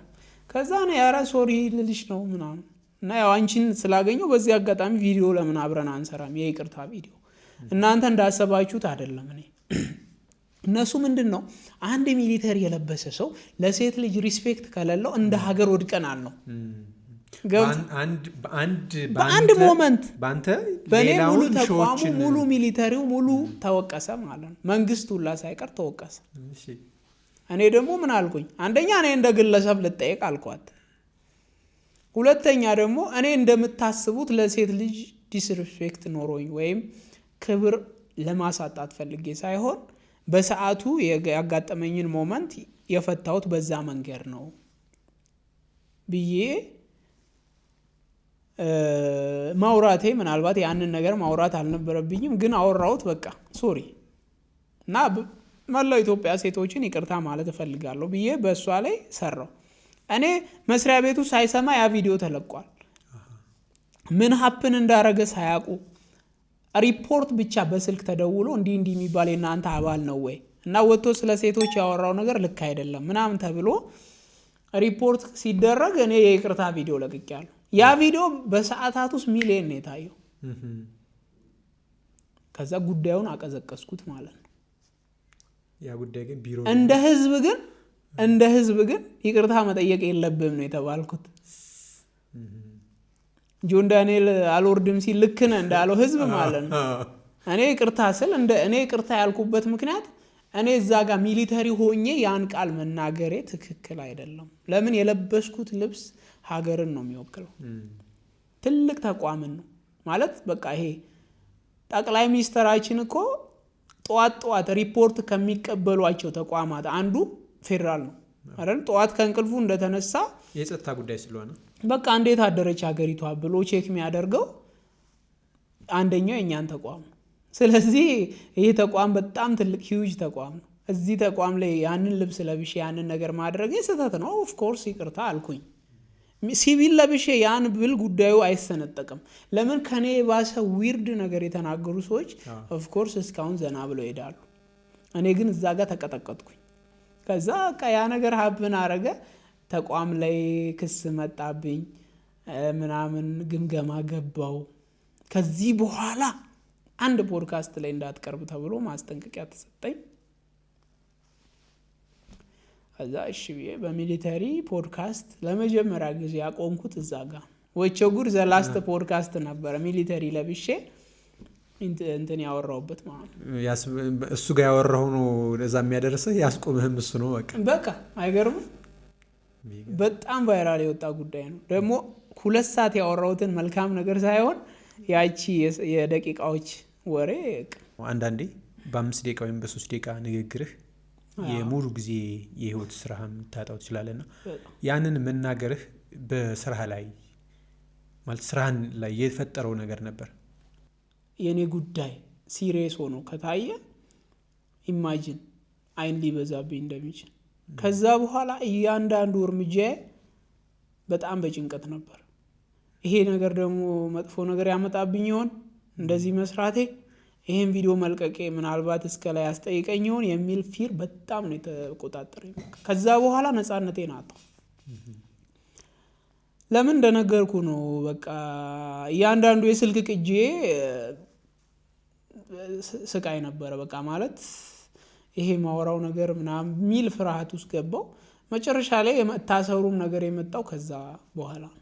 ምክንያቱ ምን ነበር የመታሰሬ ምክንያት? ኮንቨርሴሽናችን ጥሩ አልነበረም ነው የስልክ እንደነገርኩ ስልኬ በቃ ከዛ በኋላ እያንዳንዱ የስልክ ንግግሬ ሁሉ ይወሰድ ነበር።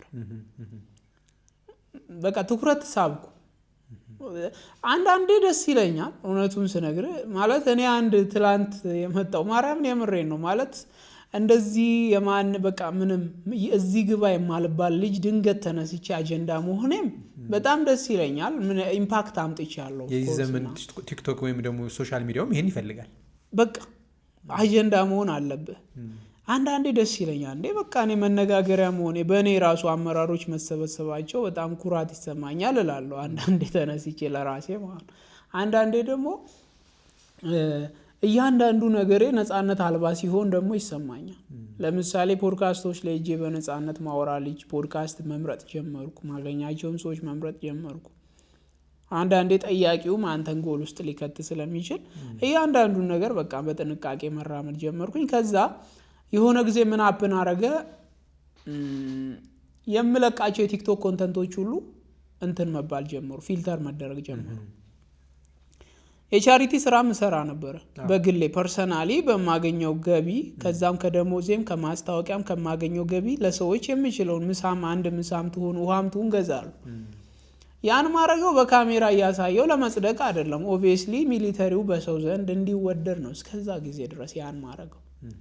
ገብቷል? እዛ ጋር እኔ ጸድቃለሁ ብዬ አይደለም። እኔ ቀጥታ የምሰራው ሚሊተሪው ስቲል መልካም ልብ አለ ሚሊተሪ ውስጥ። ሁሉም ክፉ አይደለም። በጣም ጥሩ ሚሊተሪ፣ አብዛኛው ሚሊተሪ ንጹህ ልብ ነው ያለው። እናንተ እንደምታስቡን አይደለንም ነው የኔ መነሻ ሀሳብ ማለት ነው። ያንን በማድረግ ነው ከራሴ መስሪያ ቤቱ 1 ብር ሳይመድብልኝ ከራሴ ተነሳሽነት ያንን ነገር አደርግ ነበር እና እሱን ስሰራ በጣም ደስ ይላቸዋል፣ ያበረታቱኛል፣ አስተያየት ይሰጡኛል። ከዛ እቀፉኝ ኮንተንት በጣም ቫይራል እየሆነ ሲመጣ ያንን ኮንተንት አሪፍ ነው ቀጥል ያለኝ ሰውዬ ነው መጨረሻ ላይ ያሳሰረኝ። ግልጹ ምነግር ነገር ማርያምን አሪፍ ነው በቃ ይሄ እኮ በጣም ፖዚቲቭ እኮ ነው ምናምን አንተው መጨረሻ ላይ የምትለው ነገር ብሎ ቃል በቃል አዳምጦት ያልኩትን አፕሪሺየት ያደረገኝ ሰውዬ መጨረሻ ላይ አሳልፎ ሰጠኝ። እኔን ጠርቶ ለምን እንዲህ ታደርጋለህ ምናምን ብሎ ገስጾ መክሮ ተቆጥቶ 1-2 እድል ሰጥቶኝ አቅቶት ከአቅሜ በላይ ነው ብሎ ቢያሳልፈኝ አልፈርድበትም። ግን እንደ አመራር አቅርቦ ሳያወራኝ ያደረከው ነገር ጥሩ ይሄ ነው መጥፎ ይሄ ነው ሳይለኝ ቀጥታ አሳልፎ ሰጠኝ። በዛ ጉዳይ ታሰርኩኝ። ከዛ ምንድነው እርዳታውን ስሰራ ጸጥ ይሉኛል፣ የቀፉኝ ኮንተንት ስሰራ ተዋላልኩም ይሄን ነገር ይላል። ትላንትና አሪፍ ነው ያልከኝ አንተ አሁን ደግሞ ተመልሰ ተዋልኩ ትለኛለህ እንዴ ለምን ምናምን ስል ለካ እሱ ይደግፈኛል፣ ግን ከላይ ከተቃወሙ ይቃወመኛል። በራሱ ኮንተንቱ እኮ ጥሩ ነው ብሎ ማስረዳት እንደ አመራር ያኛው አመራር እንዲያምንብኝ እሱ ደግሞ ከኔ ቅርብ እንዳለ መሪ ያሰበው እኮ ሐሳቡ እንደዚህ ነው። ይሄ ልጅ በዚህ ብንደግፈው እኮ ይጠቅማል ኮንተንቱ ብሎ ማሳመን ሲገባው አሳልፎ ሰጠኝ። በቃ ከዛ ታሰርኩኝ። 12 ቀን የታሰርኩት ማለት ያው ከዛ ፍርድ ቤት ነፃ አለኝ። የተያዙ ንብረቶች የተሰጡኝ ምናምን ምንም ያጠፋው ወንጀል የሚያስብል ምንም አይነት ኬዝ የለውም። ይሄ ልጅ ሙሉ ጥናት ተደረገ፣ ስልኬ ተፈተሸ፣ ሁሉም ነገር ብሔራዊ መረጃ ሄደ ስልኬ፣ ሁሉም በቃ ከኔ መጣራት ያለበት እስከ ጥግ ተጣራ። መጨረሻ ላይ ምንም አይነት ያጠፋው ጥፋት የለም። ምናልባት ይሄ ጥፋት ከተባለ በመስሪያ ቤቱ ውስጥ አሰራር ቻርጅ መቀጣት አለበት እንጂ በእስር ደረጃም ሆነ በህግ የሚያስጠይቅ ምንም አይነት ስህተት አልሰራ። ኮንተንቴ ተጽፎ ነው የተነገረው። ባይዘ አቃቢ ህግ ሲያብራራው ማርያም በጣም እኔ ልክ ነፃ ነው የተባልኩ ቀን አቃቢ ህግ የጻፈውን ጽሁፍ አይቼ በዚህ ደረጃ ነው አንደርስታንድ ያደረጋችሁኝ ምናምን ያልኩት። በቃ ሳነበው ለምን ኑ ቀፉኝ፣ ሚሊተሪው እናንተን ለማገልገል ነው የቆመው፣ ይሄንን ልብስ የለበስ ነው እናንተን ለማገልገል እንጂ እናንተ እንድትጠሉን አይደለም። ስለዚህ ልትወዱን ልታከብሩን ይገባል፣ ልትቀርቡን ይገባል፣ ውደዱን እንጂ አትፍሩን ምናምን የሚለውን ቃል በቃል ጽፈውታል። እኔ እዛት ኮንተንቴ ላይ የምላቸውን ወርዶች ቃል በቃል ነው የጻፉት። ነፃ ሆኜ ከስር ወጣው። ከስር እንደወጣህ ከዛ በኋላ ወደ ተቋሙ አልተመለስክም? ተመልሻለሁ። ኦብቪየስሊ በጣም ስቲል አይ አም ሚሊተሪ በቃ ማይንድ ሴት ነው ያለኝ። ጠቅለህ መልቀቂያ ይዘህ ነው የወጣው? አይደለም እኔ አሁን ከፌደራል ፖሊስ ወጥቻለሁ ብዬ ለማውራት የሚችል ሰው አይደለሁም። ስቲል አይ አም ፌደራል ፖሊስ ብዬ ነው ማወራው። ይሄንን የሚዲያ ላይ የሚለቀቅ ቪዲዮ ነው። ስቲል አይ አም ፌደራል በቃ ለምን ይሄን አልክ ካልከኝ ላብራራልህ ይችላል። እኔ ኦልሞስት ከ20 ጊዜ በላይ ፌደራል ፖሊስ ተመልሼ ወደ ስራዬ መልሱኝ ብዬ ጠይቄያለሁ። ከ20 ጊዜ በላይ ደብዳቤ እያንዳንዱን ጊዜ የጻፍኳቸው ደብዳቤዎች አሉኝ። ስቲል ፌደራል ፖሊስ ነኝ በቃ አትክፈሉኝ ደሞዝ ብዬ እስከ መጠየቅ ደርሻለሁ።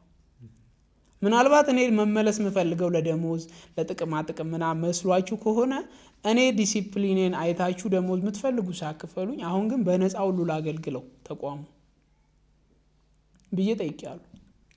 ፖሊስ የመሆን የቀድሞ ፍላጎት ነው ያን ያስባለ?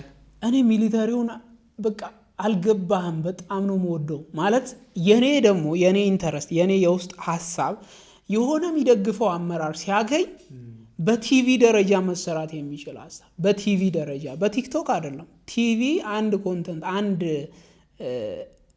የሆነ የፕሮግራም ታይም ተሰጥቶት መሰራት የሚችል ሀሳብ ነው። ያንተ ሪሰርች አለ? ለምሳሌ ሰው አይቀርበንም የሚለው ነገር በራሴ በጣም አጥንቻለሁ። በግሌ አዲስ አበባ ብቻ አይደለም በኢትዮጵያ በአንድ 4-5 ቦታዎች ላይ አጥንቻለሁ። ግን ሪያክሽን ያን ካረክ በኋላ ምንድነው ከሰው ፊድባክ የሚመጣው? እስቲል እኮ የሚከተለኝ ነገር እኮ ፍቅር ነው ወንድሜ። እስቲል እኮ የሚከተለኝ ፍቅር ነው። በቃ እስቲል እኮ እኔ ማለት አንድ ሳምንት ምናምን ከኔ ጋር ብትንቀሳቀስ ታየዋለህ ምን ያህል ሰው ማይንድ ላይ ምን ሰራ ይሄ ልጅ ምን ዘራ የሰው ጭንቅላት ላይ የሚለውን እግዚአብሔር ምስክሬ ነው ማለት በጣም በሙሉ ኮንፊደንስ መናገር የሚችለው አንድ ሳምንት ከኔ ጋር ብትዘዋወር ታየዋለህ። አሁን ሚሊተሪ አለብስም ማለት አሁን ጺሜን አሳድጌ ጸጉሬን እንደዚህ አድርጌ ምናምን ነው አምንቀሳቀሰው። በሰው ማይንድ ውስጥ ግን ስቲል ሪስፔክት ስቲል ላቭ ነው ያለው ለኔ ማለት። ታክሲ እኮ ነው መንገድ ላይ እኮ ታክሲ እኔን አያልፈኝም እኮ ገብቶሃል። ስቲል ራይድ እኮ ለኔ ልክፈል ብዬ አትክፈል የሚል ህዝብ ነው መለያ። አንተማ አትከፍልም በቃ በፍጹም እዛው ስለምትመስላቸው በቃ ስቲል ማለት ነው ልባቸው ለኔ በጣም ልዩ ቦታ አለ። ምን ይሄ ነገር የፈጠረበት አንደኛ በኔ ደረጃ ሚሊተሪ ለብሶ ቲክቶክን የተቆጣጠረ አልነበረም። ሁለተኛ የኔ ኮንተንት ደግሞ ቀጥታ ከሰው ጋር የሚያገናኝ ኮንተንት ነው።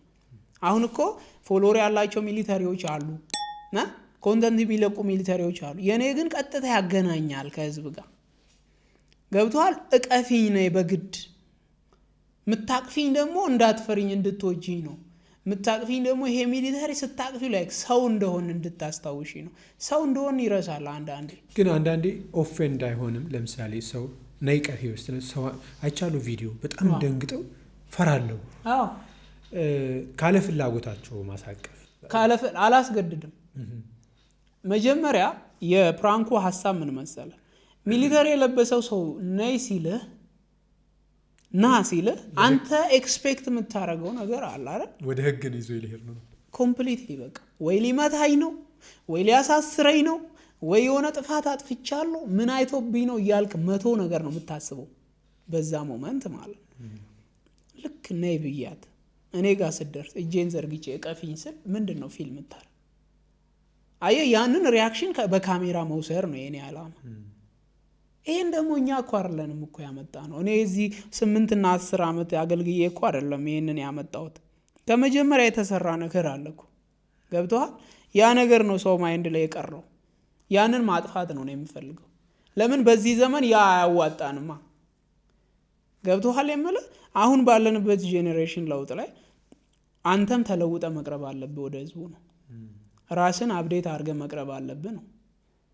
አገኘኝ ዛሬ ከተማ ላይ አንተ ምንም ማታቅ ፖሊስ ሆነ ህግን ካንተ በላይ እንዲ ጥንቅቅ አርጎ የሚያቅ ህዝብ ያስከበርክ ከሆነ ክራሽ ነው የሚያደርገው። ራስን ከጊዜው ጋር አፕዴት ማድረግ አለብህ ነው።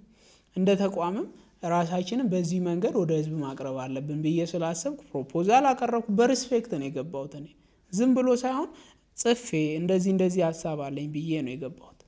ተቀባይነት አግኝቶ ከዛ ግን ያ የምትፈራዋ ልጅ the next day ለሚሊተሪ ምንድን ነው የሚኖራት አስተሳሰብ?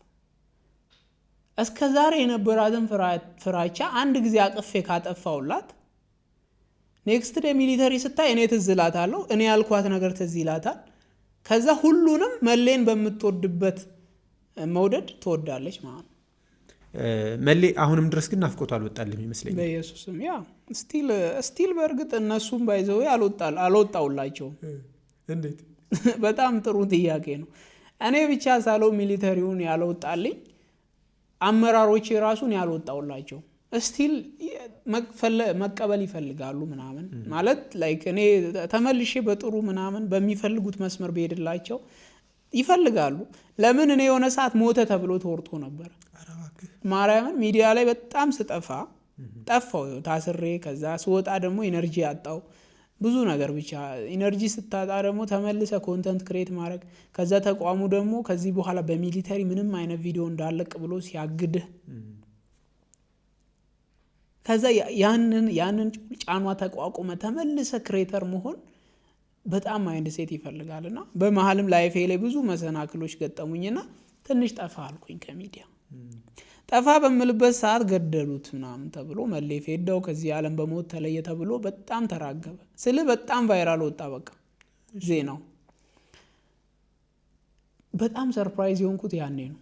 እስቲል ላይክ የኔ መኖርም አለመኖርም ያሳስባቸዋል ብዬ ከማልጠብቃቸው አለቆቼ ተደወለልኝ። ተደውሎ ምንድን ነው የሚወራው አለህ በህይወት ምናምን ተባልኩ። መኖሬ ካሳሰባችሁ አሁንም አለው በልባችሁ ብዬ ማሰብ ጀመርኩኝ ከዛ በኋላ። እና ሞተ የተባለው ደግሞ በሙሴ ሰለሞን ድምፅ ስለነበረ።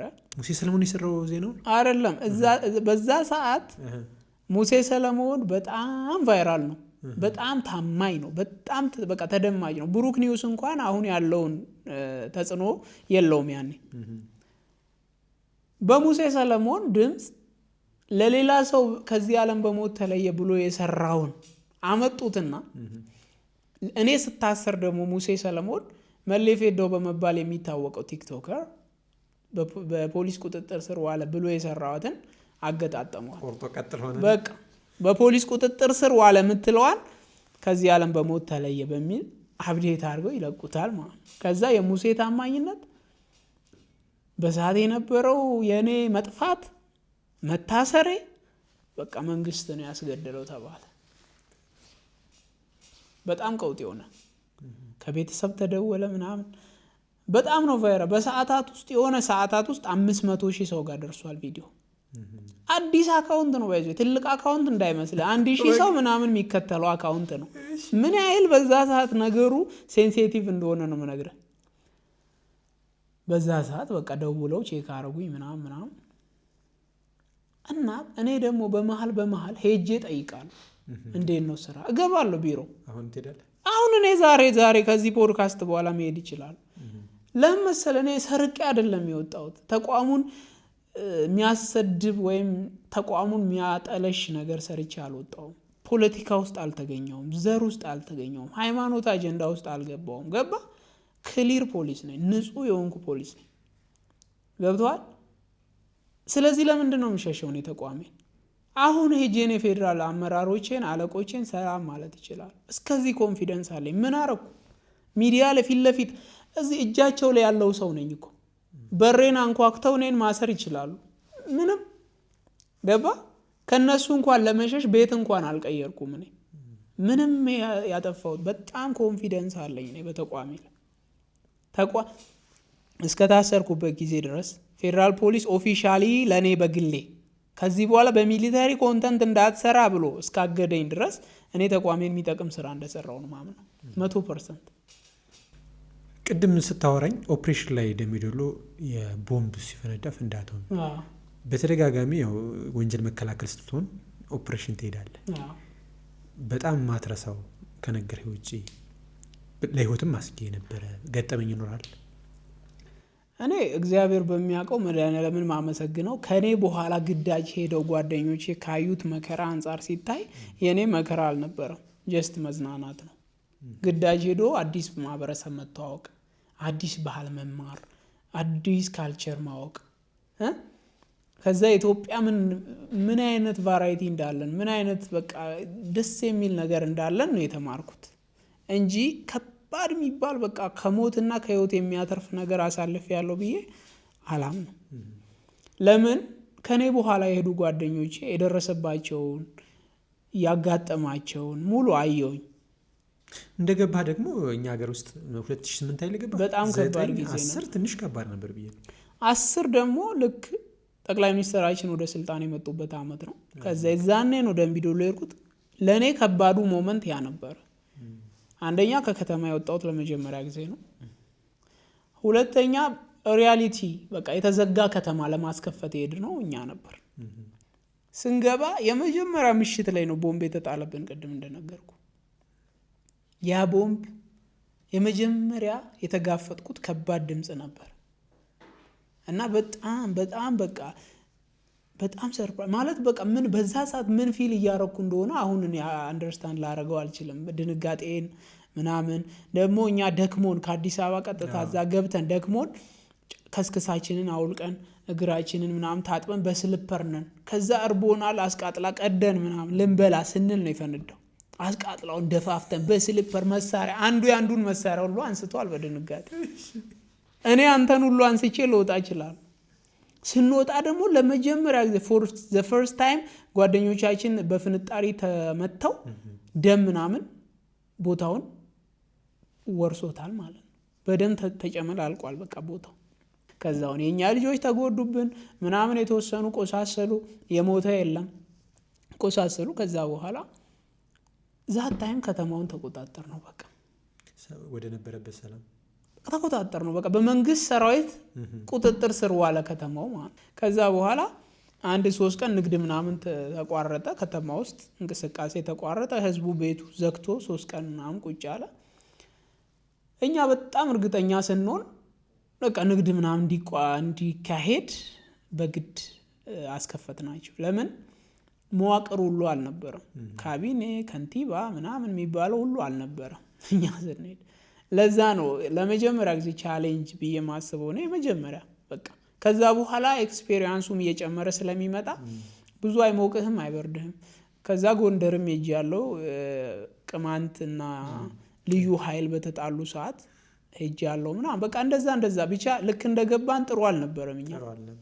አዎ እኔ በብዙም ጊዜ ፖሊስ የሚለፈውን በተለይ ከከተማ ውጭ ያለው ከተማ ላይ እንኳ ምናልባት ቆሞ መዋሉ ፀሐዩ ብርዱ እሱም ሌላ ነገር ነው። ግን ከከተማ ውጭ ያሉ የጸጥታ ችግሮችን ለማስከበር ሲሄድ የሚገጥመውን ችግር ቻሌንጅ፣ አለመብላት፣ ጾም ማደር፣ መዋል በጣም ብዙ ነገር እሱም ሁሉ አሳልፎ ሲመጣም አንዳንዴ እንዲያውም የሆኑ ቦታዎች ሰላም ሲጠፋ ቅድሚያ ገብቶ ሰላም አድርጎ ወደ መደበኛ ህይወት ከተመለሰ በኋላ ውለታው ይረሳ ይመስለኛል። እኔ አንደኛ የሚያመኝ ነገር ያ ነው። ከዛ ጀምሮ ነው ባይዞ እኔ ነጥብ መያዝ የጀመርኩት።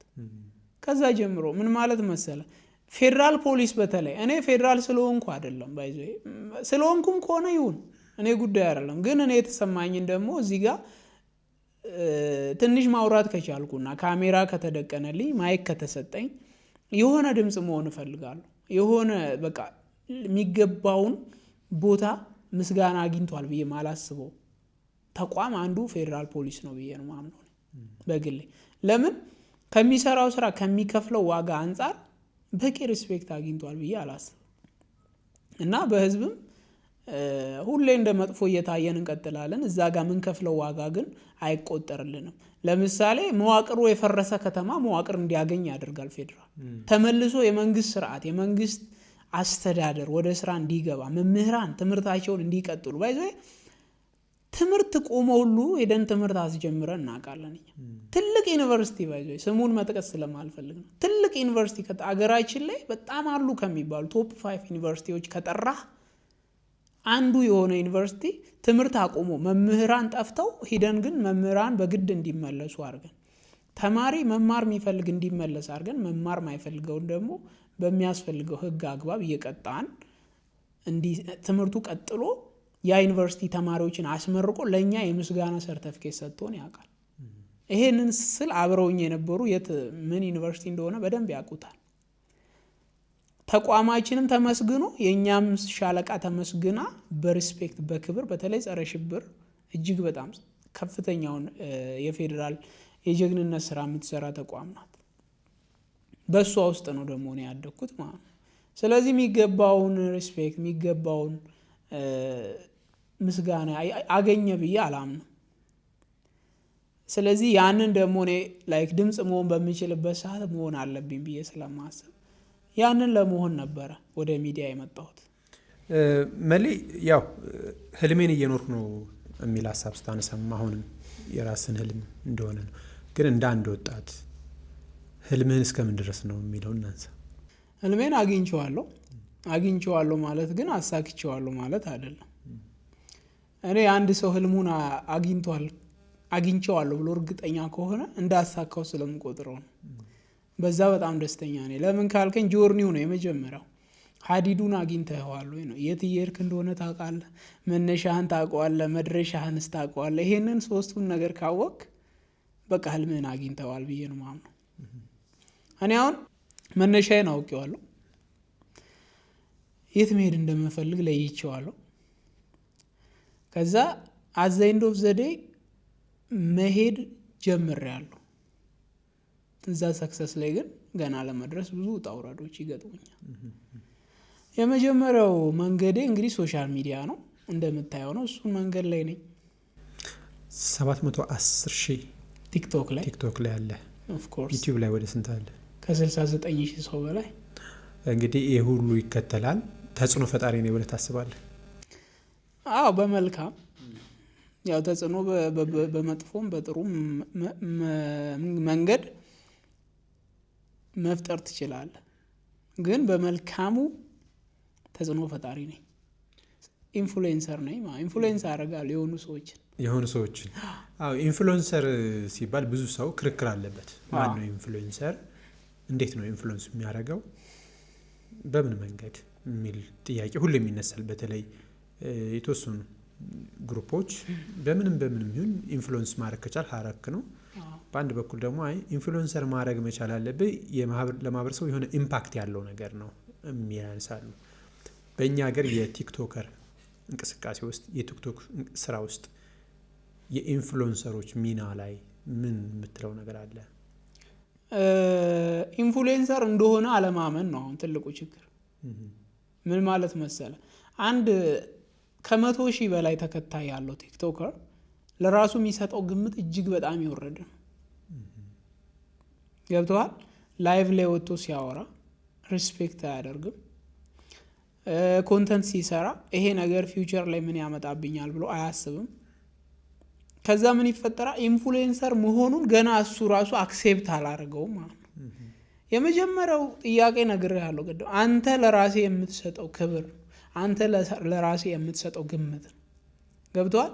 እኔ ባለባበሴ የሆኑ ሰዎችን ኢንፍሉዌንስ ላደርግ እችላለሁ። ባነጋገሬ፣ ባደማመጤም ላደርግ እችላለሁ። ገብተዋል? ብዙ ሰዓት ማደምጥ ሰው ከሆንኩኝ እሱ እኮ ሲያዳምጥ ሊባል ይችላል። ግን ሶሻል ሚዲያ ያሉ አብዛኞቹ ልጆች የሚሸወዱት ነገር የሆኑት ልጆች የሆኑ ታዳጊዎች እነሱን እያዩ እንደሆነ ይረሱታል። ኮምፕሊትሊ ነው የሚረሱት እና ጉዳያቸው አይደለም። በቃ እዛ ጋር እነሱ የሚያገኙት ወቅታዊ ጉዳይ እንጂ ትውልድ ምናምን የሚለው ነገር አያሳስባቸውም። እና እዛ ጋር አቴንሽን ለመያዝ ትኩረት ለመያዝ ብዙ ንግግር ትናገራል፣ ብዙ ቪው ለማግኘት ማለት ነው። አዘይንድ ኦፍ ዘዴ ግን ያ ቪው የሆኑ ሰዎችን እንደሚጎዳ ማሰብ ካልጀመርክ እመነኝ ፌል ማድረግ የጀመርከው ያኔ ነው። ኢንፍሉዌንሰር ስትሆን ኢንፍሉዌንሰር እንደሆንክ መጀመሪያ አንተ ማመን አለብህ። ስለዚህ መጠንቀቅ አለብህ። እኔ ባይዞ ሚሊተሪ ለብሰ ኮንተንት ክሬት እንዳታረግ ከዚህ በኋላ ስባል 50% ኮንተንት ክሬት ማድረግ ትችላለሁ። ለምንድን ነው የተውኩት? እኔ የመጣሁበት በዲሲፕሊን በስነ ምግባር ሚሊተሪን የሚያክል ትልቅ ልብስ ለብሼ ነው የመጣሁት። ስለዚህ እኔ ኦኬ ፌዴራልነቴ ከቀረ ፌዴራል እንደሆንኩ እንዲታወቅ ካልተፈለገ ኦኬ ከዚህ በኋላ ምናምን የራሱ ጉዳይ ብዬ ሁሉንም ነገር ይሄ በጋጠ ወጥ አይነት ስታይል ብጀምር ፎሎወር እኮ አገኛለሁ፣ አይሴ ተከታይ አገኛለሁ። ግን ይጠቅማል ወይ ነው። ብዙ ሰው ደግሞ በኔጌቲቭ ዌይ የሚሰሩ ኮንተንቶች ላይ ነው ፎሎወር ያገኛል። ይሄ ምንም ማድረግ አልችልም። ኦብቪየስ ነው። ምንድን ነው የአልጎሪዝሙ ነው። እኔ አሁን ብዙ ጊዜ አልጎሪዝሙን ደርቲ ነገሮችን ያፈጥናል። ሁለተኛ ነገር ደግሞ እኔ አላቅም ማይንድ ላይ አልተሰራም፣ የሰው ማይንድ ላይ አልተሰራም ብዬ ነው ማስብ። ለምን የሚጠቅመንን ነገር መለየት አልቻለም። ገብተዋል? የሆነ ሰው የሚሳደብ ወይም የሆነ ጾታዊ ጉዳይ ጋር ጦጥ ነገር የሚያወራ ሰው 2,000-3,000 ሰው ሊያየው ይችላል፣ ቀጥታ ስርጭት። እዚህ ጋር ግን ትውልድ የሚጠቅም ትምህርታዊ ነገር የሆነ ፖዚቲቭ ነገር የሚወራራበት ግን 100 ሰው ከገባ በጣም በቃ ታሪክ ነው። ገብተዋል? ብዙ ተከታይ የምታገኘው ደርቲ ነው። ግን ያ ነገር ፋይናሉ አያምርም። ምን ማለት መሰለ፣ የሆነ ሰዓት ወድቀ ትገኛለህ። በቃ በዛው ባለህ የከፍታ ሌቭል አትቀጥልም። አሁን ለምሳሌ የሆኑ ሰዓት ብቅ ብለው የጠፉ ቲክቶከሮች አሉ። የወጡት በጣም ታዋቂ የሆኑት ጋጠ ወጥ ንግግራቸው፣ ስድባቸው፣ በነፃነት ይሄ በቃ ምንም ነገር መስሚያው ጥጥ የሆነ አይነት ሰው ቶሎ ብሎ ሰው ጋር ይደርሳል፣ ይታወቃል፣ በአንድ ይቆጣጠረዋል። የሆነ ሰዓት ግን የት ገባ ያ ሰውዬ እስክትል ይጠፋል። ይሄ የሚሆንበት ጉዳይ ምንድን ነው? የእነሱ ኮንተንት ወዲያው ነው እንጂ ተቀባይነት የሚያገኘው አዘይንዶፍ ዘዴ የሆነ ሰዓት ይሰለቻሉ፣ እጭ ይባላሉ። እንደዛ ነው የሚሆነው። ብዙ ቲክቶከሮች የተወሰኑ ማለት ብዙም ባይሆንም የራሳቸው ቢዝነስ ያካሂዳሉ። የሆነ ማስታወቂያ ይቻሉ ኢፖክሲ ምናምን ያንተ ነው? ኢፖክሲ አይ ቲንክ ለፋሚሊ ነበረ። እኔ ያው ብራንዱን ማለት መሌ ፌዶ ኢፖክሲ ጀመረ ምናምን ሲባል ማርኬቱ ላይ ጥሩ ነው ማለት ታማኒነቱም ለምኑም ለቢዝነሱም፣ ግን ለፋሚሊ አስቤ ነበር ያንን ነገር ክሬት ያደረኩት። በኋላ ላይ ግን እኔም ከሚሄድበት መንገድ ጋር እንዲሁም ደግሞ ስራውም የሚፈልገው ብዙ ነገር ነበረ። ያንን ነገር ማሟላት ባለመቻሌ ተውኩት በቃ ከነጭራሹ። ያው ምናልባት ቢዝነስ የሚያደርጉ ልጆች ስለማይ ነው ቲክቶከር አብዛኛው ወደ ቢዝነስ ገብቷል። ይሄ ምክንያቱ ምን መሰለ? ይሄኛው አሁን ያልኩህ ጉዳይ የሆነ ሰዓት ሀፕን እንደሚያደርግ ያውቁታል። ቲክቶክ ላይ የሆነ ሰዓት ትሰለቻለህ፣ ገብተዋል። ሶሻል ሚዲያ ላይ የሆነ ሰዓት ትሰለቻለህ። ያ በተሰለቸህበት ሰዓት አንተ ተመልሰ ተወዳጅነትን ለማግኘት በተሻለ ኮንተንት፣ በተሻለ ዴዲኬሽን፣ በተሻለ ዲሲፕሊን መምጣት ትችላለህ ወይ ነው። ያን ማድረግ ከቻልክ ቲክቶክን መልቀቅ የለብህ። የሆነ ሰዓት ግን 1 ሚሊዮን ቪው በሰዓታቱ ስለምደ 1000 ሰው ብርቅ ሲሆንብህ ቲክቶክ አስጠላኝ ብለህ ከተውክ እጅ የሰጠህ ያኔ። አሁን በዚህ እኔ ዩቲናስን በጣም አደንቃታለሁ። ቲክቶከር ከተባለ እኔ ዩቲናስን በጣም ነው ማደንቃት። ዩቲናስን ማደንቅበት ምክንያት ብራዘር ቲክቶክ ላይ ኮንሲስተንሲ ማለት ነው በጣም ማይንድ ሴት የሚፈልግ ጉዳይ ነው። ቀዳሚ ነው ስትጀምር፣ ቀዳሚ ናት ማለት ቀድመው ቲክቶክን ከጀመሩ ኮንተንት ክሬተሮች ውስጥ አንዷ ናት። በዛው ግን ቀጥላ እዚህ ያለችው እሷ ናት። አብዛኞቹ ተረስተዋል፣ ወይ ቪው የላቸውም ወይ ደግሞ ፎሎወርም እንደሷ በቃ ግግም አርጋ ይዛ እንደዚህ ፎሎወሯን እዚህ ያደረሰች ተወዳጅነቷን እዚህ ያደረሰች ሴት ሆናም ደግሞ ሲሆን ሌላ ታሪክ ነው። እና እንደዛ ማድረግ ከቻልክ ከጊዜው ጋር ራስን አፕዴት በስልክ የምትሰራ ከሆንክ ኔክስት ይር በካሜራ ካልጀመርክ ብራዘር ትረሳለህ። በቃ ይሄ ነው። ራስን ማሳደግ መቻል አለብህ። ገብተዋል? ምን ያህል ታገኛለህ አሁን በማስታወቂያ?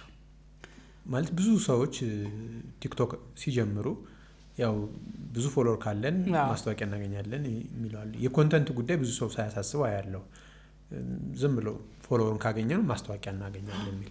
አንተ ጋር ወደ 710 አካባቢ አለ። በማስታወቂያ ምን ያህል ነው የሚገኝለት የሚለውን ነገር እስኪ። አሁን በማስታወቂያ በእርግጥ በቅርቡ መንግስት ግብር ሰበስባለሁ ስላለ ይሄን ነገር ማውራት ከባድ ነው።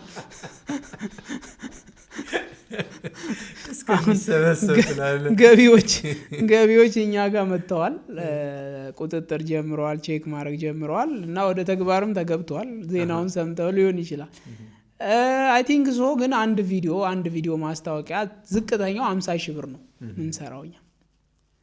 ዝቅተኛው 50 ሺህ ብር ነው። ዝቅተኛው ማለት የድርጅቱ አይነትና ያለበት የቢዝነስ ስታተስ ወይም ያለበት የገቢ ምንጭ ይወስነዋል። ለምሳሌ ቀለል ሳደርግልህ አንድ ሱቅ ያላት ሴትና አንድ ሪል ስቴት የሚሸጥ ካምፓኒ እኩል አይከፍለኝም፣ እኩልም አልጠይቀውም ሂሳብ ማለት። እዛ ጋር ሱቅ ለምትሰራዋ ልጅ በደንብ እሷን ሰፖርት ለማድረግ ዲስካውንት እንዲሁም ተጨማሪ ቪዲዮ ምናምን ይኖራል። ከዛ በተጨማሪ ደግሞ ክፍያውም ዝቅ ያለ ይሆናል። እዛ ካምፓኒ ግን ሪል ስቴት የሚገነባው ሰውዬ ግን የሚያገኘውን ኢንካም ስለማቀው ምጠራውን ብር ከፍተኛ ነው የሚጠብቅህም በአንተ ከፍተኛ ነገር ነው። ኦፍኮርስ ያ ዝቅተኛው 50 ሺህ ብር ብለህ ያዘው። ከዛ ከፍተኛውን ደግሞ አንድ ቀን ትሰማዋለህ። ማኖር ያስችላሉ የሚለው ብዙ ሰው እንዴ በኢየሱስን ትርፍ ነው እንጂ ቲክቶክ በተለይ ከተያዘ ምን ነካ አንተ እንዴ? ቲክቶክ እኔ ስቲል እኮ እሺ አንድ እውነት ልንገር፣ ፌዴራል ፖሊስ እያለው 4700 ብር ነው ደሞዝ። ኦፍ ኮርስ 4500 ነው። እኔ ቲክቶከር በጣም ታዋቂ በቃ ፖፑላር በነበርኩበት ሰዓት 4500 ብር ነው እጄ ላይ የሚገባው። እኔ የምኖርበት ቤት ግን 15,000 ብር ነው የሚከራየው በወር።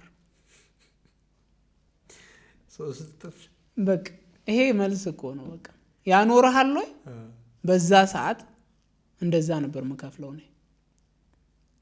ዛት ታይም ምለው ከአንድ አመት ተኩል ምናምን በፊት ኦልሞስት 2 አመት። አሁንማ ሌላ ሌብል ነው በቃ። ስለዚህ ይሄንን ምን መሰለ ዩቲዩብም ሆነ ቲክቶክ እኔ ሶሻል በመሰረቱ ህልሜን ያገኘሁት መቼ ነው? እኔ ከቅጥር ማይንድ ሴት ስወጣ የመጀመሪያው የቅጥር ማይንድ ሴት እኔ ቁጭ ብዬ 30 ቀን ደሞዝ የሚጠብቅ ማንነቴን ስቀብረው ያኔ ነው በቃ ኮምፕሊትሊ እኔ ተሰራው። በቃ ቁጭ ብዬ 30 ቀን ሙሉ ጠዋት ገብቼ ማታምና እኔ ያንን ስራ የምሰራው ለፍቅር ነበር እንጂ ያቺ ደሞዝ ተጨመረ አልተጨመረ ብዬ ማስበው ልጅ አይደለሁም። 30 ደረሰ አለ ስንት ቀን ቀረው ደሞዝ ምለው ልጅ ያን ማይንድ ሴት እንዴት አመጣው? በጣም አሪፍ ጥያቄ ነው። በስልጠና ነው። ስልጠና ወስድ ነበር እኔ ሚሊተሪ ያገለገልኩኝ። ጎን ለጎን ግን ሰኞ ሮብና አርብ የማይንድ ሴት ስልጠና ወስድ ነበር እና ለገንዘብ ያለኝም አመለካከት የተቀየረው ያኔ ነው። እነ ዳዊት ድሪምስ ጋር በደንብ ነው ስልጠና የወሰድኩት። ከዛ ማን ያዘዋልም ደግሞ ፐርሰናሊ ያማክረኝ ነበር። ፐርሰናሊ እንደ ሰልጣኝ ሳይሆን እንደ ጓደኛ ያወራኝ ነበር። እነሱ ሰዎች በጣም ነው የሰሩልኝ፣ ማለት በጣም ነው የጠቀሙኝ። አሁን ላይ እንደሚወራው አይደለም። አሁን እነሱ መጥፎ ስም ተለጥፎባቸው ምናምን ከገበያው ወጡ አይደል? ግን እመነኝ እነሱ በጣም ለብዙ ወጣት በጣም ጠቅመዋል። በጣም ማለት አንዱ ነኝ። የዳዊት ድሪምስ $1 ከአንድ ብር ጋር እኩል አደርጋለሁ ብሎ ያው እሱ መፈክሩ እንደዛ ነበር። ይኸውልህ ያተረጓጎም ችግር ነው። እኔ አሁን እሱ ከቀላል ህልም ነው የሚያስጀምርህ፣ ግን አንተ ከባዱንም አለ መብት ነው። ለምሳሌ የዛሬ 10 ዓመት ግራውንድ ፕላስ 3 ቤት ይኖረኛል፣ ውድ የዓለማችን ውዱን መኪና ገዛለሁ ምናምን ብለህ ልታቅር ትችላለህ ወይም ልታልም ትችላለህ። እኔ ግን ከምንድን ነው የጀመርኩት? አመታዊ ደሞዜን ወራዊ አደርጋለሁ ከሚል እቅድ ነው የጀመርኩት። እምችለውን ያቀድኩት። አትንጠራራ ይላል ዳዊትም እኮ አትንጠራራ። እዛ ቅርብ ያለውን መጀመሪያ ፈጽም ነው። ልክ የኛ የወታደር ሳይንስ ደግሞ ምን ይባላል መሰለ? መጀመሪያ አጠገብ ላለው አመራር ታዘዝ። ከዛ ለሻለቃውም ለጄነራሉም ለኮሎኔሉም ወይም ደግሞ ለኮማንደሩም ትደርሳለህ። መጀመሪያ ለቲም መሪ ለ10 አለቃው ታዘዝለት። ገባ? በእኔ ደግሞ በህልም አመጣጥ ደግሞ ይሄንን ወደዚህ ወደ ስልጠናው ሳመጣው ደግሞ ማድረግ የሚችለውን መጀመሪያ አጠገቤ ያለውን ነገር እስኪ ላሳካው። ለምሳሌ ሳምሰንግ ከነበረ ስልኬ አይፎን ስለመግዛት እስኪ መጀመሪያ ላስብ። መኪናውን ቤቱም ይመጣል at the end of the day፣ ግን ስሩ ፕሮሰስ ነው። መጀመሪያ እነዚህ ለምሳሌ አንተ አሁን ዛሬ 500,000 ሰብስክራይበር እንዲኖረኝ እፈልጋለሁ ብለህ ጻፍክ፣ ወይም አለኝ ብለህ ጻፍክ። አለኝ ብለህ እመን ነው። ያው በጸሎትም ህግ ጸልይ፣ እንደተሰጠ እመን።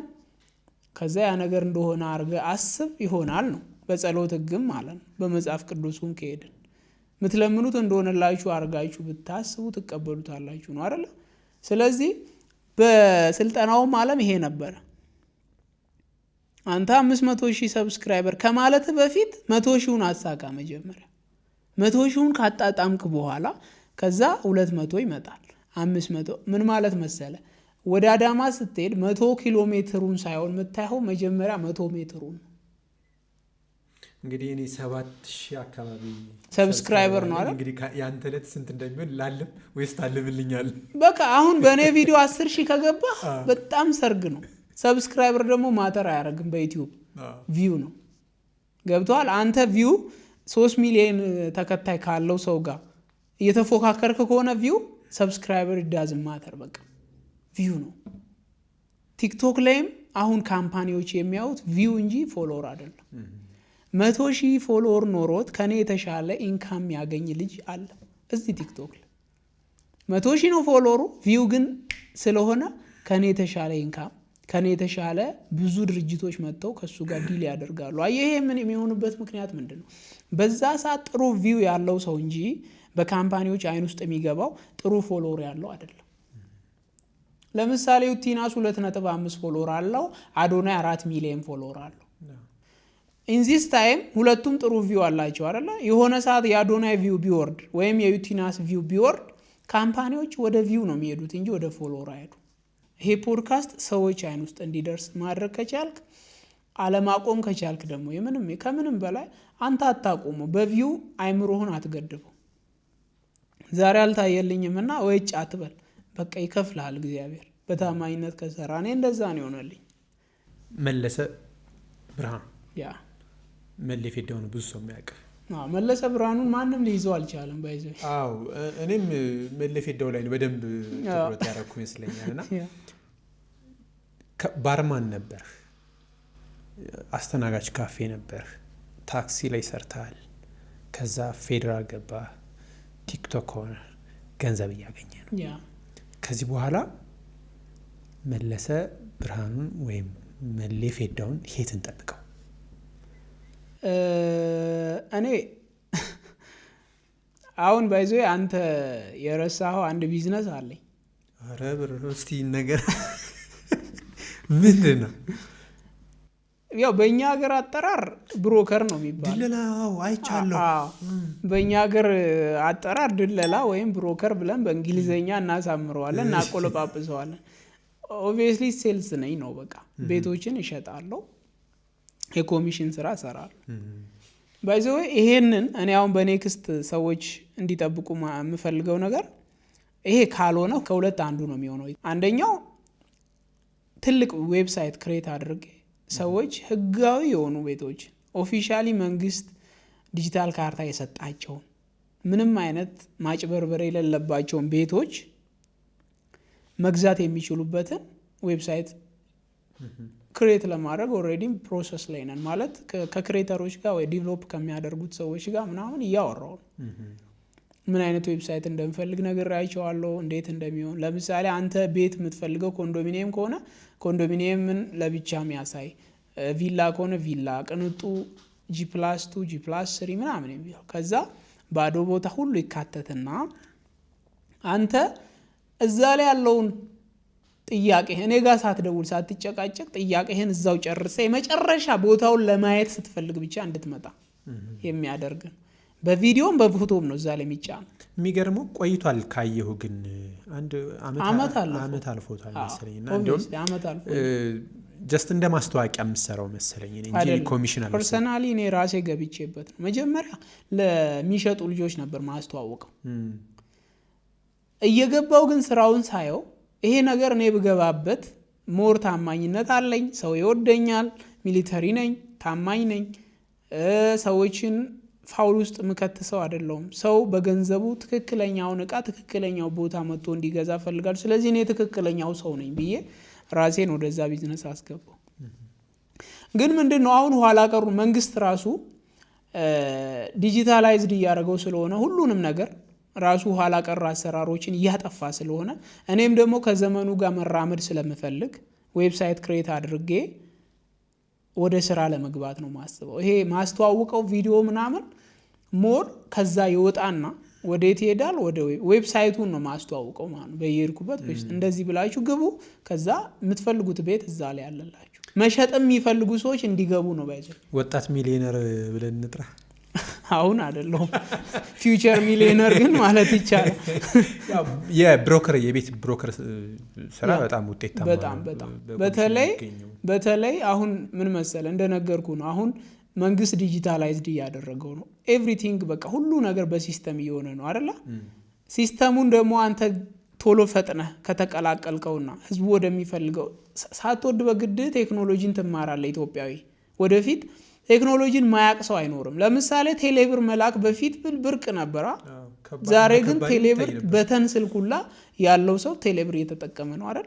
ልክ እንደዛ አሁን ዌብሳይት ደግሞ የኔ ደንበኞች አብዛኞቹ ዲያስፖራ ስለሆኑ የሆነ እነሱን የሚመጥን አይነት ነገር ለመስራት አስባለሁ እና እግዚአብሔር ከረዳኝ ይሄ ነገር በቅርቡ ወደ ስራ ይገባል። ከዛ እኔ ምንድነው ማስበው እኔ ዞሬ ሄጄ ቤቶችን ከምቀርጽ ይልቅ ቀርጸው የሚልኩልኝ ከነ ዲጂታል ካርታው ከነ ምናምኑ የሚልኩልኝ ልጆችን ማሰማራት ነው የምፈልገው። ስለዚህ አንድ ትልቅ የብሮከር ካምፓኒ ማህበር ነገር ይመሰረታል ወይ ትልቅ ካምፓኒ ይመሰረታል። ከዛ ብዙ ብሮከሮችን በውስጡ ይይዛል። ግን እነዛ ብሮከሮች ቀጥታ ከባለቤቱ የተቀበሉትን ነው የምፈልገው። አንዱ ደላላ ከአንዱ ሳይሆን አንተ አለ ባለቤት አለ እኔ ያለው አለቀ። እንደዛ ነው የምፈልገው። እንደዛ አይነት ሲስተም ዘርግቼ ከፈጣሪ ጋር ያንን ነገር በቅርቡ አናውንስ አደርገዋለሁ ብዬ አስባለሁ። እስካሁን ከፍተኛ ከኮሚሽን ያገኘው ምን ያህል? ይሄ ከባድ ጥያቄ ነው። ብቻዬን የሰራሁት ስራ የለም እውነት ለመናገር። ብቻህን ስትሰራ በጣም ብዙ ብር ነው የምታገኘው፣ ከጓደኞች ጋር ነው። ግን በጣም እንዲህ አይነት ቁጥር ስትጠራ ሁሌ የምታገኝ ስለሚመስለው ሰው ከዛ እስካሁን 10 ቤት ቢሸጥ ይሄን ያህል ያገኛል ማለት ነው ብሎ ሂሳብ ይሰራል። ስለዚህ ይሄ ጥያቄ ይለፈኝ። እውነት ሂሳብ ይሰራ ሰው ካለ እንዲሸጥ። አይ የኛ ሀገር የብር አስተሳሰባችን በጣም እንትን ስለሆነ ከባድ ነውና ብቻ ከፍተኛ እኔ አንድ ቤት ሽጬ ያገኘሁት ከፍተኛ ብር 350 ሺህ ብር ነው። በጣም ያው ለብዛት ስለሆነ የምንሰራው እንጂ ሚሊየንስ ይገኛል። ፐርዴ 1 ሚሊዮን የሚሰራ ሰው አለ። ግን ሲቀና ነው። ሁሌ ይቀናል ማለትም አይደለም። ግን የቀናህ ቀን ሚሊየንስም ትሰራለህ። ብቻ አሪፍ ብር ሰራው ብዬ ማስበው 350 ሺህ ብር በአንድ ቀን ሰርቻለሁ። መቼ ነው የምታገባው? ይሄ ጥያቄ ኦብቪየስሊ ይለፈኝ። ይሄ ጥያቄውን ራሱ አንተ ቁረጠው እንኳን መልሱን ማለት ነው። እሱ ይሄ ጥያቄ አይመለስም፣ አይጠየቅም። በቅርብ አንድ ፖድካስት ላይ ስሙን ረስቸው ነው ወንድ ሲያገባ ይረጋጋል፣ የተሻለ ነገር ያገኛል የሚል ሰምቻለሁና ምናልባት እንደዛ አይነት ሞቲቬሽናል ስፒከሮችን ደግሞ ትቀበላለህ አንተ? ኦብቪየስሊ እኔ ራሴ ሞቲቬሽናል ስፒከር ነኝ በምኖርበት ህይወት ብዬ ነው ማስበው። ኑሮዬ ወደ ኢንስፓየር ያደርጋል። ስለዚህ ጉዳይ ከተነሳ ማለት ምን ይባላል መሰለህ፣ ትክክለኛውን ሰው በትክክለኛው ሰዓት ያገኘ ሰው በጣም ሰላማዊ የሆነ እድገት ያመጣል። ትክክለኛውን ሰው በትክክለኛው ገብቷል። እና ያንን ደግሞ ለማግኘት ኮኔክት ማድረግ ይኖርባል ከጋድ ጋር ከፈጣሪ ጋር። ለምን እኔ ትዳር ኦብቪየስሊ የፈጣሪ ገጸ በረከት ነው ብዬ ማምን ሰው ነኝ። እና ደግሞ ሰው ቶሎ ቢያገባም እኔ ምንም አይከፋኝም። ግን ያ ሰውዬ ከማግባቱ በፊት 100 ጊዜ ሊያስብ ይገባል። ምክንያቱም የሚገባበት ትዳር በኋላ ላይፉን ሊያመሰቃቅለው ይችላል። ከነበረበት እድገት ሁሉ ሊያቋርጠው ይችላል።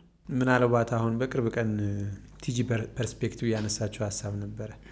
የተማሩ ሴቶች አሮጋንት ይሆናሉ ሲማሩ እያወቁ ሲሄዱ ብላለች። ኦልሬዲ እኔ መማርን ደግፋለሁ።